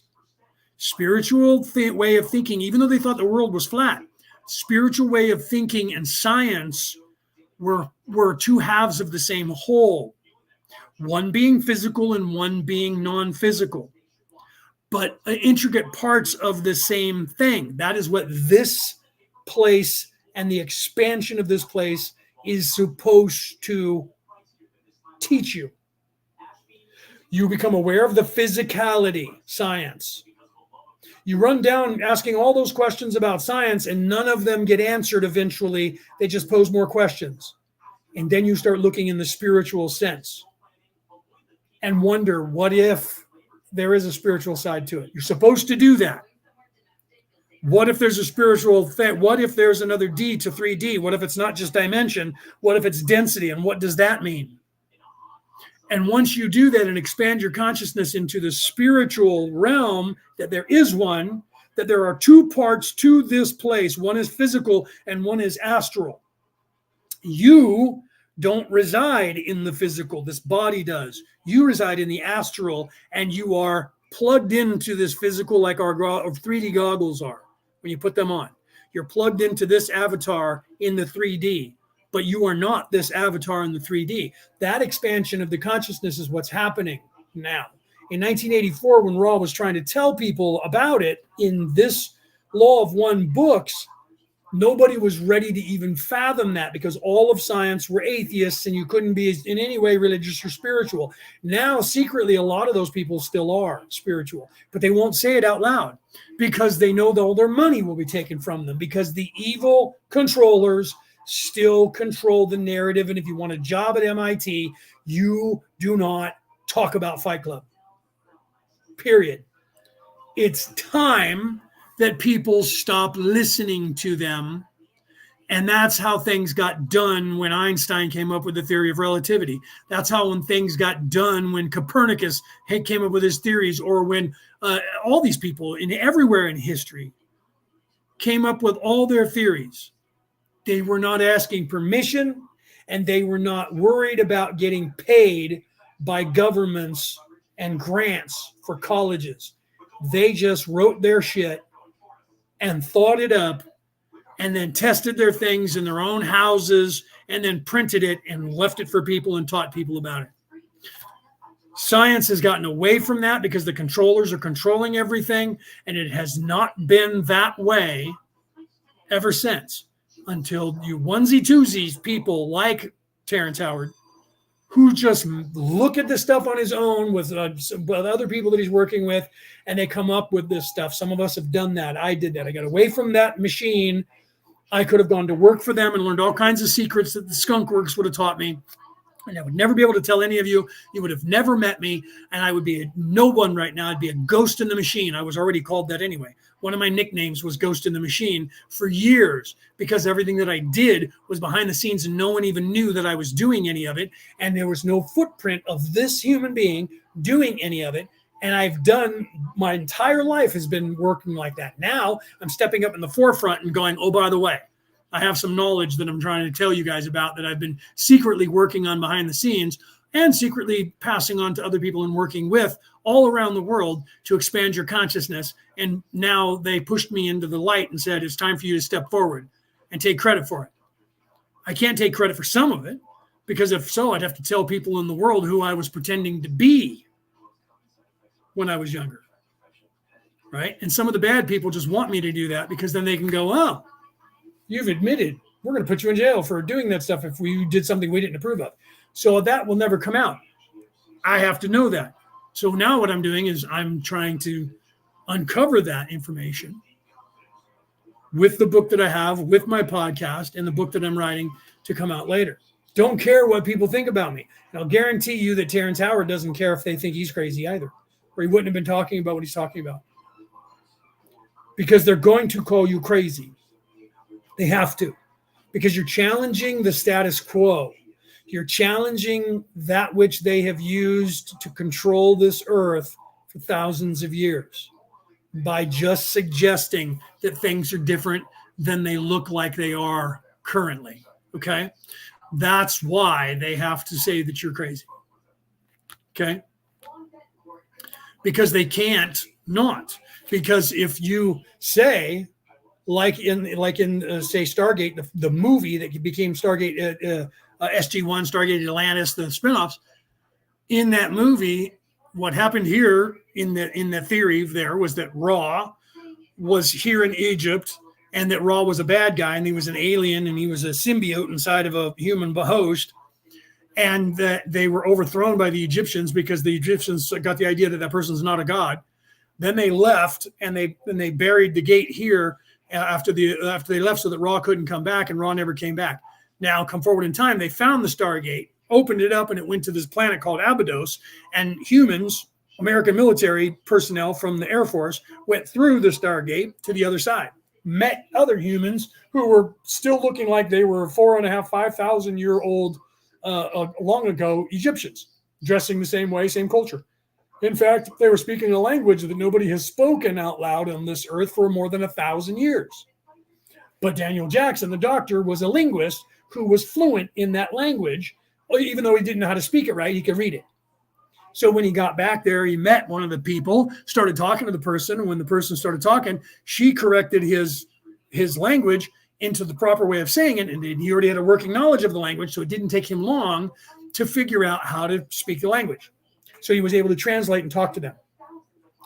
Then Ra shows up in his pyramid spaceship, comes down, and now there's a problem because Ra's like, who are these people? Finds out these are the people from Earth that overthrew him thousands of years ago. Now he's got to kill everybody that knows anything about it, and these people, and kill those people and everybody else. And then he's going to try and send a bomb back through to Earth to destroy Earth or destroy the gate so that they can't find him, because he sees that now they have the technology to be able to fight him, because now their technology is the same as the technology he has, except for he has space travel in a spaceship. But all the other technology is identical or close enough to our weapons that we brought with us when we went through. So because the humans have now evolved, they're now a threat to him as an alien species. So he has to kill them and anybody that knows anything about it. Why? Because Ra needs status quo to stay in control. That's what's going on here. They need status quo to stay in control. If everybody starts thinking for themselves on this earth and starts questioning what's going on around them, they lose control, because people are going to wake up and go, wait a minute, no, how about that? And then when they go, well, we're gonna delete you from our platform. And when people stop caring about that, go ahead, don't care. I'm still going to be talking to people in other ways that you can't control. That's what's happening now. That's why they fought so hard to keep Elon Musk from buying Twitter. That's why they're still going after him for his car company. They're still trying to ruin him because Twitter is there, and even evil people have to watch what's going on Twitter. They can't stop themselves. That's why when people are on Fox talking, or Tucker Carlson left and went to Twitter, guess who's all still watching him? Everybody from all the news agencies are still paying attention to Tucker Carlson because he still has an outlet to the world now. Do you see? So this is what's happening. People are now going, I don't care about your platforms. If you ban me from your platforms, I'm going to go to these other platforms where there's already a bunch of people on that are being run privately now that you don't control. So what's happening is their way of life is dying. Facebook is going to die. YouTube is going to die. TikTok is going to die. Okay. Those companies are going to die, just like every company ebbs and flows. They have their day now and they're holding on as hard as they can. 10 years from now, no one's going to be on Facebook anymore. Already the kids are not there. All of the young generation is already on TikTok. Why do you think they're lobbying to get TikTok under their control, sold away from the Chinese? I'm not saying it's a great idea to keep it under the Chinese rule. It's just as bad. But they don't control it, so they don't have the narrative. They can't just ban you off that platform right now the way they can off of YouTube and off of, which they used to have, Twitter and on Facebook. Twitter's been bought by somebody who's freed it up. Other platforms are out there and getting bigger because the conservatives are all going there to talk to one another. Guess who's jumping over there too? The progressives, because they have to know what those guys are talking about. You can't leave them over there by themselves talking about stuff because they won't know. So they're over there too. So these companies are getting huge. Right now they call Facebook the place where old people go. So all the young people, everybody from the age of 10 or 11 to 28 is no longer on Facebook very much at all, if at all, or on YouTube. They're all over on TikTok and other places, Snapchat and other places. Those companies are getting huge. What's happening is everybody that's old is on YouTube and on Facebook. Okay. The average age of the average person on Facebook is 46. The average age of the average person on YouTube is 46. The average age of the average person on TikTok is 22. Do you understand that? The average age of the average person on Snapchat is about 28. And they're not over on these other platforms. So as people get older and age out and move to these other platforms where all the younger people are, because they're already starting to do it, right? Joe Biden's on TikTok. Donald Trump is on TikTok. Why? Because that's where the younger people who can vote are there. So when people start moving away from these places because they get tired of being kicked off of these places, and they're doing it, these places will die. And they know it. So they're starting to open they're expanding into these other platforms now because they know. That's why Meta has made a big deal of changing their name to Meta, and their Instagram, and they're coming out with the goggles, and they're coming out with places that over on Instagram, they're now wanting you to have another app on Instagram to be able to chat. Not that you can't chat on Instagram already, but now they're already giving you a new one. Why? Because they know that the population of the people that are on Instagram is a age demographic as well. And it's the same age demographic. They call it the place for old people. So now they're trying to invent a new one to draw the young kids to and get people that are already on Instagram to populate it. Why? Status quo again. They're trying to evolve because they know that Facebook is going to be, probably in 10 years, people are not even going to remember it. They're going to go, what? What is that place? Oh, yeah, that's just like MySpace. I remember MySpace when there was no Facebook. Most people don't even know what MySpace is. It's still around, but it's real small. And those people aren't smart enough to expand it and evolve. I even said that at the time. I'm like, you guys need to evolve. If you guys would just change some things, you could be just as big as Facebook. But they refused to do that. Oh, no, we're going to stay this way because this is what some people want. So they have a little niche. They're okay with it, and they're not going to get ever very big. Everybody else changed to get people. When Zuckerberg started this, he was in his 20s. He was in college. And in fact, it was all pictures of hot chicks that were on there, then nude pictures. I remember looking at them. Nude pictures, and you were rating them. That's what they were. And then people started taking pictures of people without their permission at parties and posting them there, and you were rating them. That's how Facebook started. It was a pickup place and pictures of nude men and women that then turned into partying, and then they got rid of the nude stuff because they wanted to make it bigger. So they banned all the nude stuff, and it became like a dating platform, and then they started having people talk on there, and then it evolved into what it is. That's how it evolved. Okay. Status quo is what they're trying to keep now control of. That's changing. The dynamic is changing. Facebook is waning. Google is waning because other people are going to DuckDuckGo. DuckDuckGo went from, what is that place? To they have commercials on television now. Why? Because people are now going there so they won't have all these creepy ads following them around. It's going to get big. It's going to get huge. And people are going to they're going to lose contracts on cell phones. My cell phone has Google on it because the company that I'm buying my phone from has a contract to get it on there. Eventually, they're going to have contracts with other people and give you a choice because people are going to ask for it. I don't want Chrome.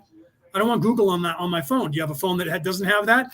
Eventually, enough people are going to say that, and they're going to stop using that and want to delete that off the phone, that eventually the companies are going to stop when their contract runs out. If they didn't sign a contract until the end of time, then other companies are going to come up that don't have those apps on there, and people are going to buy those instead. So they can't be tracked. That's evolution. That's what's going to happen. You're going to see things change exponentially between 2024 and 2032 on this earth. And if you're not ready for it and you're stuck on all these old platforms, you're going to see that happen where there's not going to be anybody on there anymore. Right now, there's still enough people because the average age of the average American is 68. Most of those people are on Facebook. That's why I still broadcast on there. Okay. But I'm also broadcasting on these other platforms. Why? because I'm going after the demographic. I deleted my thing off of TikTok, but I'm going to end up going back on there because that's the only place I'm going to be reaching, unless I go to Snapchat, people between the age of 18 and 30. Okay, because they're not all around here. There's some. They're on Instagram. There's a lot of people that are on Instagram because their parents won't let them go on TikTok. So there's a lot of young kids on Instagram. But the majority, 140 million Americans, 140 million Americans are on TikTok. The average age of that 140 million is 22. Okay. So that's where the reach is. That's why Peter kept telling me before to get on TikTok. Well, I was on there for 2 years and then I deleted it when they were having all this problem with whether they're going to ban it in this country. Well, they're going to sell it. They're going to figure out how to do that, and they're going to sell it. And it's going to eventually not get banned in the United States because it'll go under control of the cabal. And so I'm already have an account that's on there right now that I'm not posting on. Eventually, I'm going to start posting on there again because that's where I'm going to have that reach, especially with my book coming out. I'm going to start posting on there. I'll send it to all of you guys. You'll see. I already have an account on there right now. I went and made sure it was still there the other day. I'm going to go there and start posting. And that's going to be my new account. And then I'm going to start, backdating some of the stuff that I made, my memes. I'm going to start posting on there. But you can't talk on there. There's no chat room to where you can talk. You can go on lives and talk, but there's no chat room. So everybody has to be someplace else. That's where Snapchat comes into play. All the same people that are on TikTok can't communicate with each other because there's no chatting, there's no talking, there's no groups where you can go into chat rooms and talk on TikTok. Well, the Chinese don't care right now. The company doesn't care right now because there's so many people that are on there just swiping. And they just did a study that the average person, the average American between 11 years of age and college grads, so somewhere in their mid-20s, have a hard time focusing after 6 seconds currently. So literally there's a study that shows that because of TikTok, that the average person's focus of attention is 6 seconds now, and they have a hard time concentrating after that. So now you have schools in America that are banning cell phones in classrooms. And the study that they did on that just came out the other day shows that the kids are addicted. They put it in a box and it's locked. And the kids are banging the box on things, trying to break it open to get to their phone, like a person who's addicted to drugs, who's desperate for their phone. And then eventually, after about a month of having to do that every day, they get used to the idea that they can't touch their phone until after school. And all of their parents say that there's a change in their kids when they don't have access to their phone all day long, and that it's for the better. And that by a month, they start realizing how much their kid had changed before walking around with that phone in their hand, staring at it at all times. They're actually starting to engage other people and have conversations. And I said this from the beginning, these are addictive and it's a drug. And people, when they come in my house, I'm like, turn that off. If I'm trying to talk to somebody and they're picking up their phone, and I'll stop talking and stare at them. I'll go, are you paying attention? I'm trying to have a conversation with you. Put your phone down. Let me know when you're done and I'll continue. And they get annoyed with me and they go, okay, fine. Right? You come over to my house to have a conversation and then you're sitting here flipping through your phone. You could do that at your house and just text me. Don't waste my time if you're going to come over with your phone and sit down and start playing with your phone. Put it down so that we can have a conversation. Somebody messages you, you can pick it up and look at it and set it down. Okay? You don't have to be sitting there on the phone going, because you're not going to remember anything, because what you're focused on is the drug in your hand. People need to have interventions with children. Jobs, you should not have access to your phone. It goes in your locker. So we used to have to do with our cell phones. Goes in your locker and it stays there until you're on your break and you can check your cell phone. That's what they need to do in jobs now. People cannot have their phones on their person and start playing with them. Same thing with schools. You go into school, you check your phone in, or you leave it in your car, or you leave it in your locker. Then on breaks, you can go and look at them. They need to start doing that to get people unaddicted to this drug that is driving them. And these algorithms are aware of it, and they're doing it. Why? Status quo and control. It's being done by the controllers, by the Anunnaki, by the Orion Crusaders on purpose to dumb people down. China, the very people who created the algorithm that is TikTok, Their kids can only be on the internet on TikTok 1 hour a day. That's it. And when they're on TikTok, they can only have educational things to look at. That's it.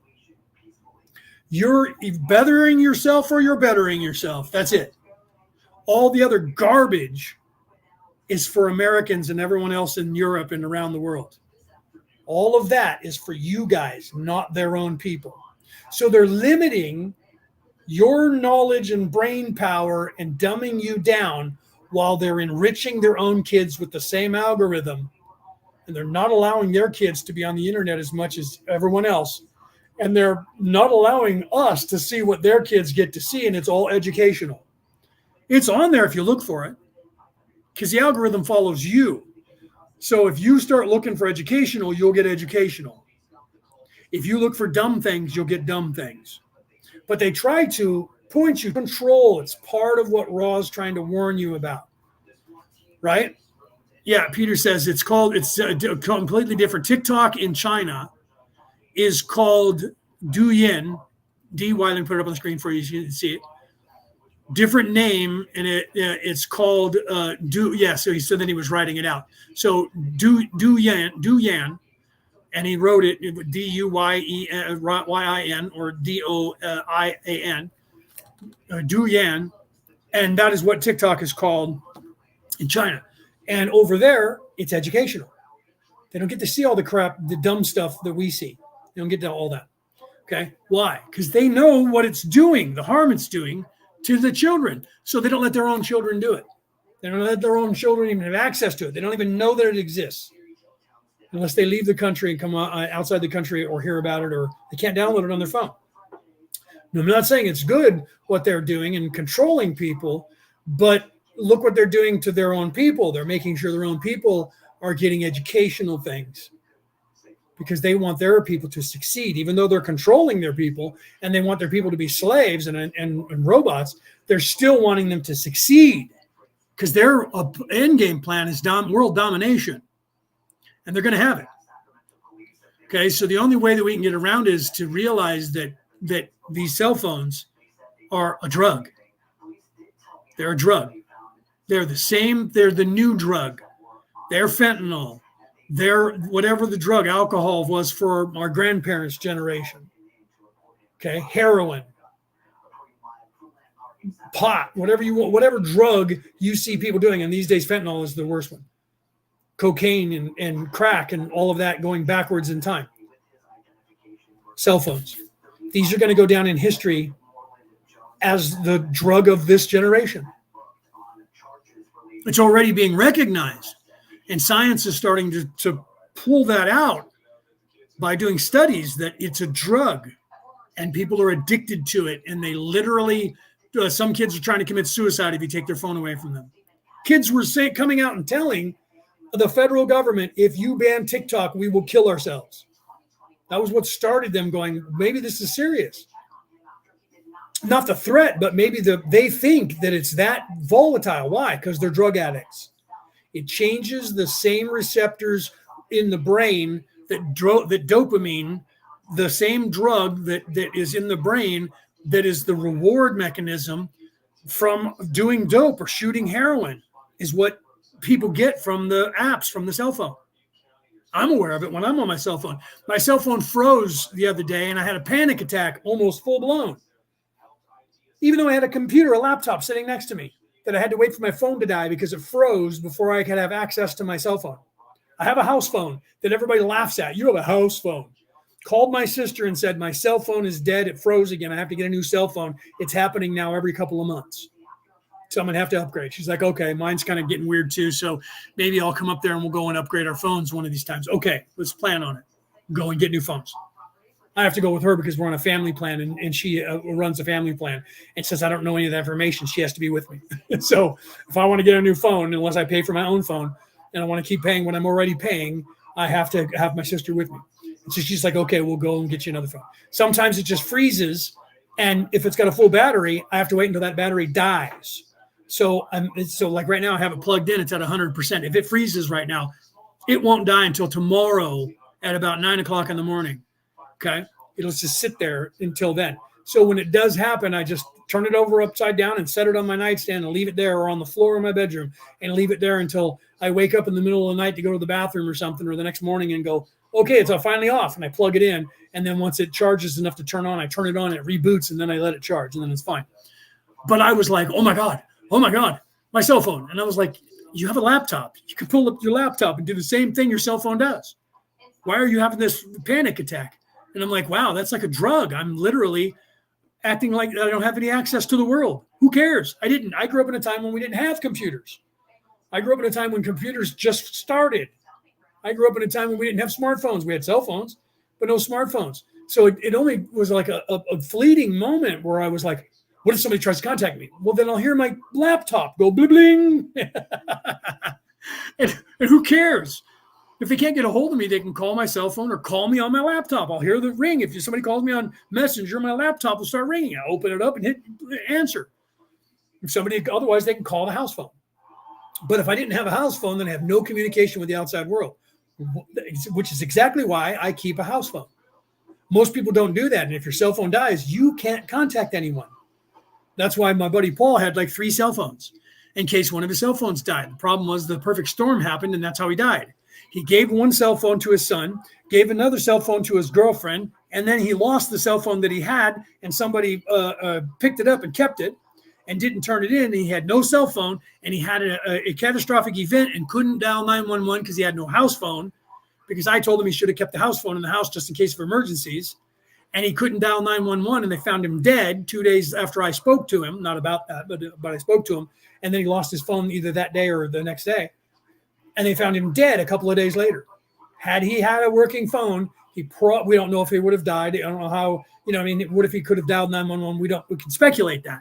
At least he would have had a chance. Dial 911, help, I'm dying, heart attack, whatever. But he had nothing, so they found him dead. Okay. I have a house phone, and people laugh at me.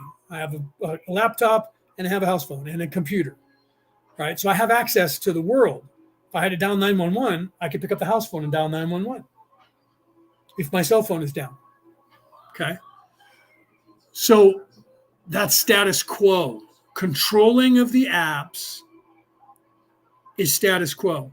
Getting you addicted to the apps online and the cell phone is how they make their money. Tracking you and selling you to advertisers is how they make their money.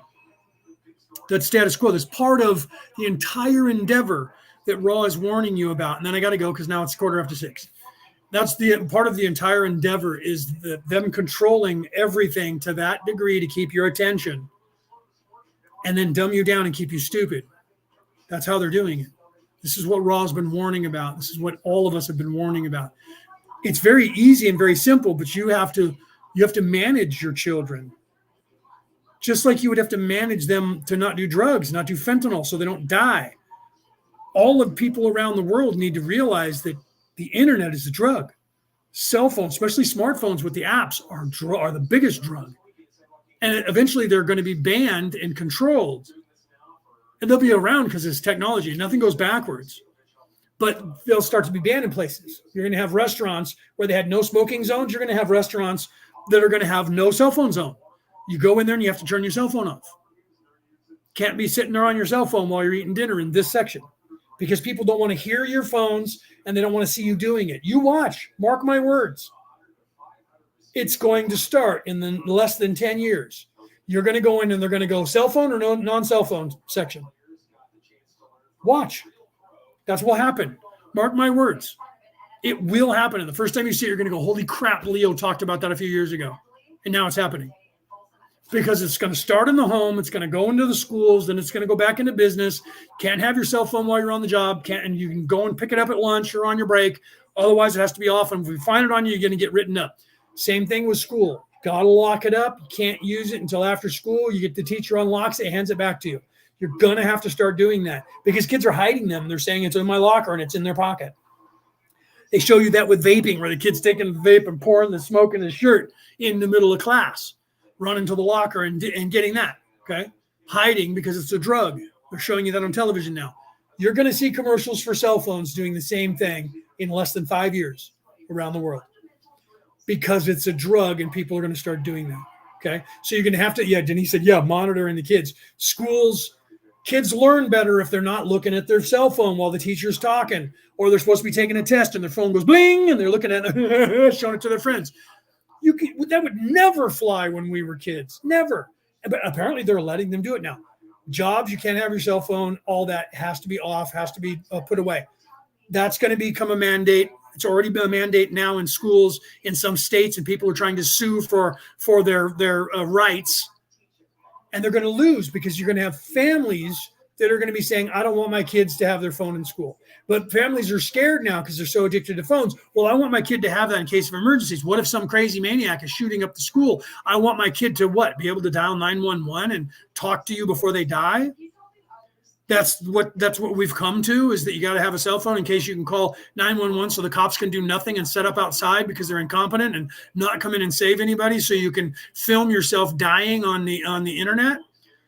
Well, in case of emergencies, what if there's something happens to them, their car breaks down? Then we all had to deal with that forever. Since the beginning of time, we had to deal with that. So yeah, I agree. On your own time, they can have their cell phone. When they're supposed to be learning, they have to turn it off. They can't have it on their person because they're going to be tempted. It's a drug. They're going to pick it up and turn it on and pretend that they're watching the teacher, and they're going to be down here on their phone, looking up at the teacher and down at the phone.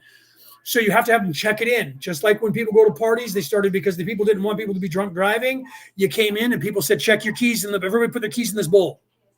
Nobody's getting out of here drunk without us checking first. That was concerted effort by people who wanted to keep people alive.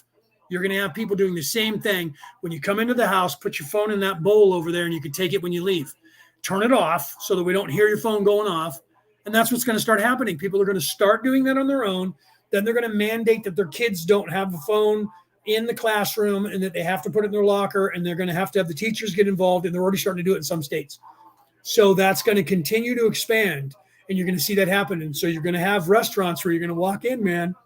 You're going to walk into a restaurant, and they're going to be smoking or non-smoking. They don't even ask you that now because everything's non-smoking unless you're in a state where they still allow it. Out here in California, you just get set. Nobody smokes in a restaurant. I remember when I was 21, 22 years of age, when you'd walk in, they go smoking or non-smoking. Okay. So you're going to hear in the next 5 years, they're going to be like cell phone or non-cell phone. Phone or non-phone section. That's what's going to happen. When you go into the phone, the non-phone, you turn your phone off. And if somebody you hear a phone go off, already when you're in church, they don't allow it. I remember when I was in church with the bishop, who was talking in front of the church, and I was one of the guards guarding the bishop, okay, because I'm a knight in the Knights of Columbus, and so I was one of the ushers, and I was a personal guard to the bishop, and the bishop was trying to give mass, and somebody's phone rang, and the bishop stopped speaking, looked in the general area of where the phone was ringing, and said, I'll wait. And everybody turned and looked, and everybody was just sitting still, and nobody wanted to move, and one lady reached into her purse and turned her phone off, and we immediately walked over and said, come with us, ma'am. And she said, I turned it off. You were supposed to turn the phone off before you sat down. You're leaving. Come with us. And we pulled her out of the church, and she had to stand outside and listen to the mass from outside now. She lost her seat because she did not comply. So churches are already doing that. You don't get to use your phone. Maybe not all. I was a Roman Catholic church, and that was 15 years ago. 10 years ago. Wait, what year is this? 24? It was 14. Yeah, 10 years ago. So, but churches are already doing that. No cameras. We didn't let you take pictures. You can take pictures with the bishop after the mass. He's trying to give mass, doesn't need the flashes in his face. So if somebody takes a picture, you're removed. Somebody's on a cell phone, you're removed. Okay? So that's going to have to apply everywhere to get people to understand that it's not accepted. If you were in a movie theater, it wouldn't be acceptable if you're in a movie theater and your phone's ringing. That's why there's that commercial with Kevin Hart, and he's sitting there and he's at a retreat, and it's a silence retreat, and his phone rings and he goes, "Yep, sorry, I can't talk right now. I'm at a silent retreat." Right? Which is funny because he didn't turn his phone off. Had that happened in real life when he was at a silent retreat, his ass would be ass out, no matter how much he paid. You're done now. Get out of here. You're not supposed to have your phone here. They make you check it in, so he couldn't do that in real life. But it was funny. So you're going to see interventions happen, and you're going to see that it's going to we're going to have to, because the only way that we're going to get away from this drug, this addiction, and the harm that it's causing is to control it, like fentanyl. you're not going to legalize fentanyl. And if you do, to legalize fentanyl, you're going to have to control fentanyl so that people don't overdose. Right now, there's no control over it, and people are getting fentanyl put into everything, and they're dying from it. So they're going to have to really get in control of that. So some people get the idea of, like with heroin, well, if you control heroin and you make sure that they don't overdose, then you can control the population and change things. That's not the answer, but you do have to control things so that you lower the doses. So people, that's why they did it with marijuana, because the THC level was 105 and above on average. That's what I used to smoke, and that's what we wanted. So now they've lowered the average doses about 50 parts per million instead of 105, right? When people like me smoke that and go, that's like smoking crack. That's almost high. I got to smoke a whole freaking half an ounce of this to get high, because I want to get indica high, in the couch high. I want to get really high. So I would always want, so they still sell both, but it costs more. Before it was just one flat rate. And if you got the stuff that had lower THC, you were like, what is this, skunk bud? You grow it at your own house? This is crap. Well, then when they legalized it, that became the norm to have 25, 50, 75, and 100. But you have to pay for it, the higher value than the lower one, right? Before it was, everybody was trying to go high. The chemists were making it more THC. So it was stronger. That's what's gone on with fentanyl. They've made it stronger, is my point. So they're going to have to control it to lower that. So eventually they'll legalize fentanyl too, so they can control it and lower the dose so people don't overdose until they get people off of it. And it'll take a while, but it'll happen. Same thing with the phones. You got to control it and lower the dose. That's what you do by banning it in certain places. Lower the dose. Okay, I got to go. It's late. I got to get dinner because now it's 6:30. All right, guys. I love you guys. Have a great night. If I missed anything in the chat and you guys were asking questions, I apologize. I took my glasses off and kept talking. I love you guys. Have a great weekend. I'll keep you updated because tomorrow, or might not be until Monday now if they don't work on weekends, I will be approving so that it goes to print. Then it's just a matter of how long it takes them in production to print it and get it out. So my book should be out. It's progressing, and it should be out within the next month or two. And I'll let you guys know next week exactly. And if you're in the chat, you'll know sooner once I get a hold of them at the publisher and get my approval in to get them to send it to print, because that's where we are. And then they'll just try to slow things down to get more money out of me for advertising.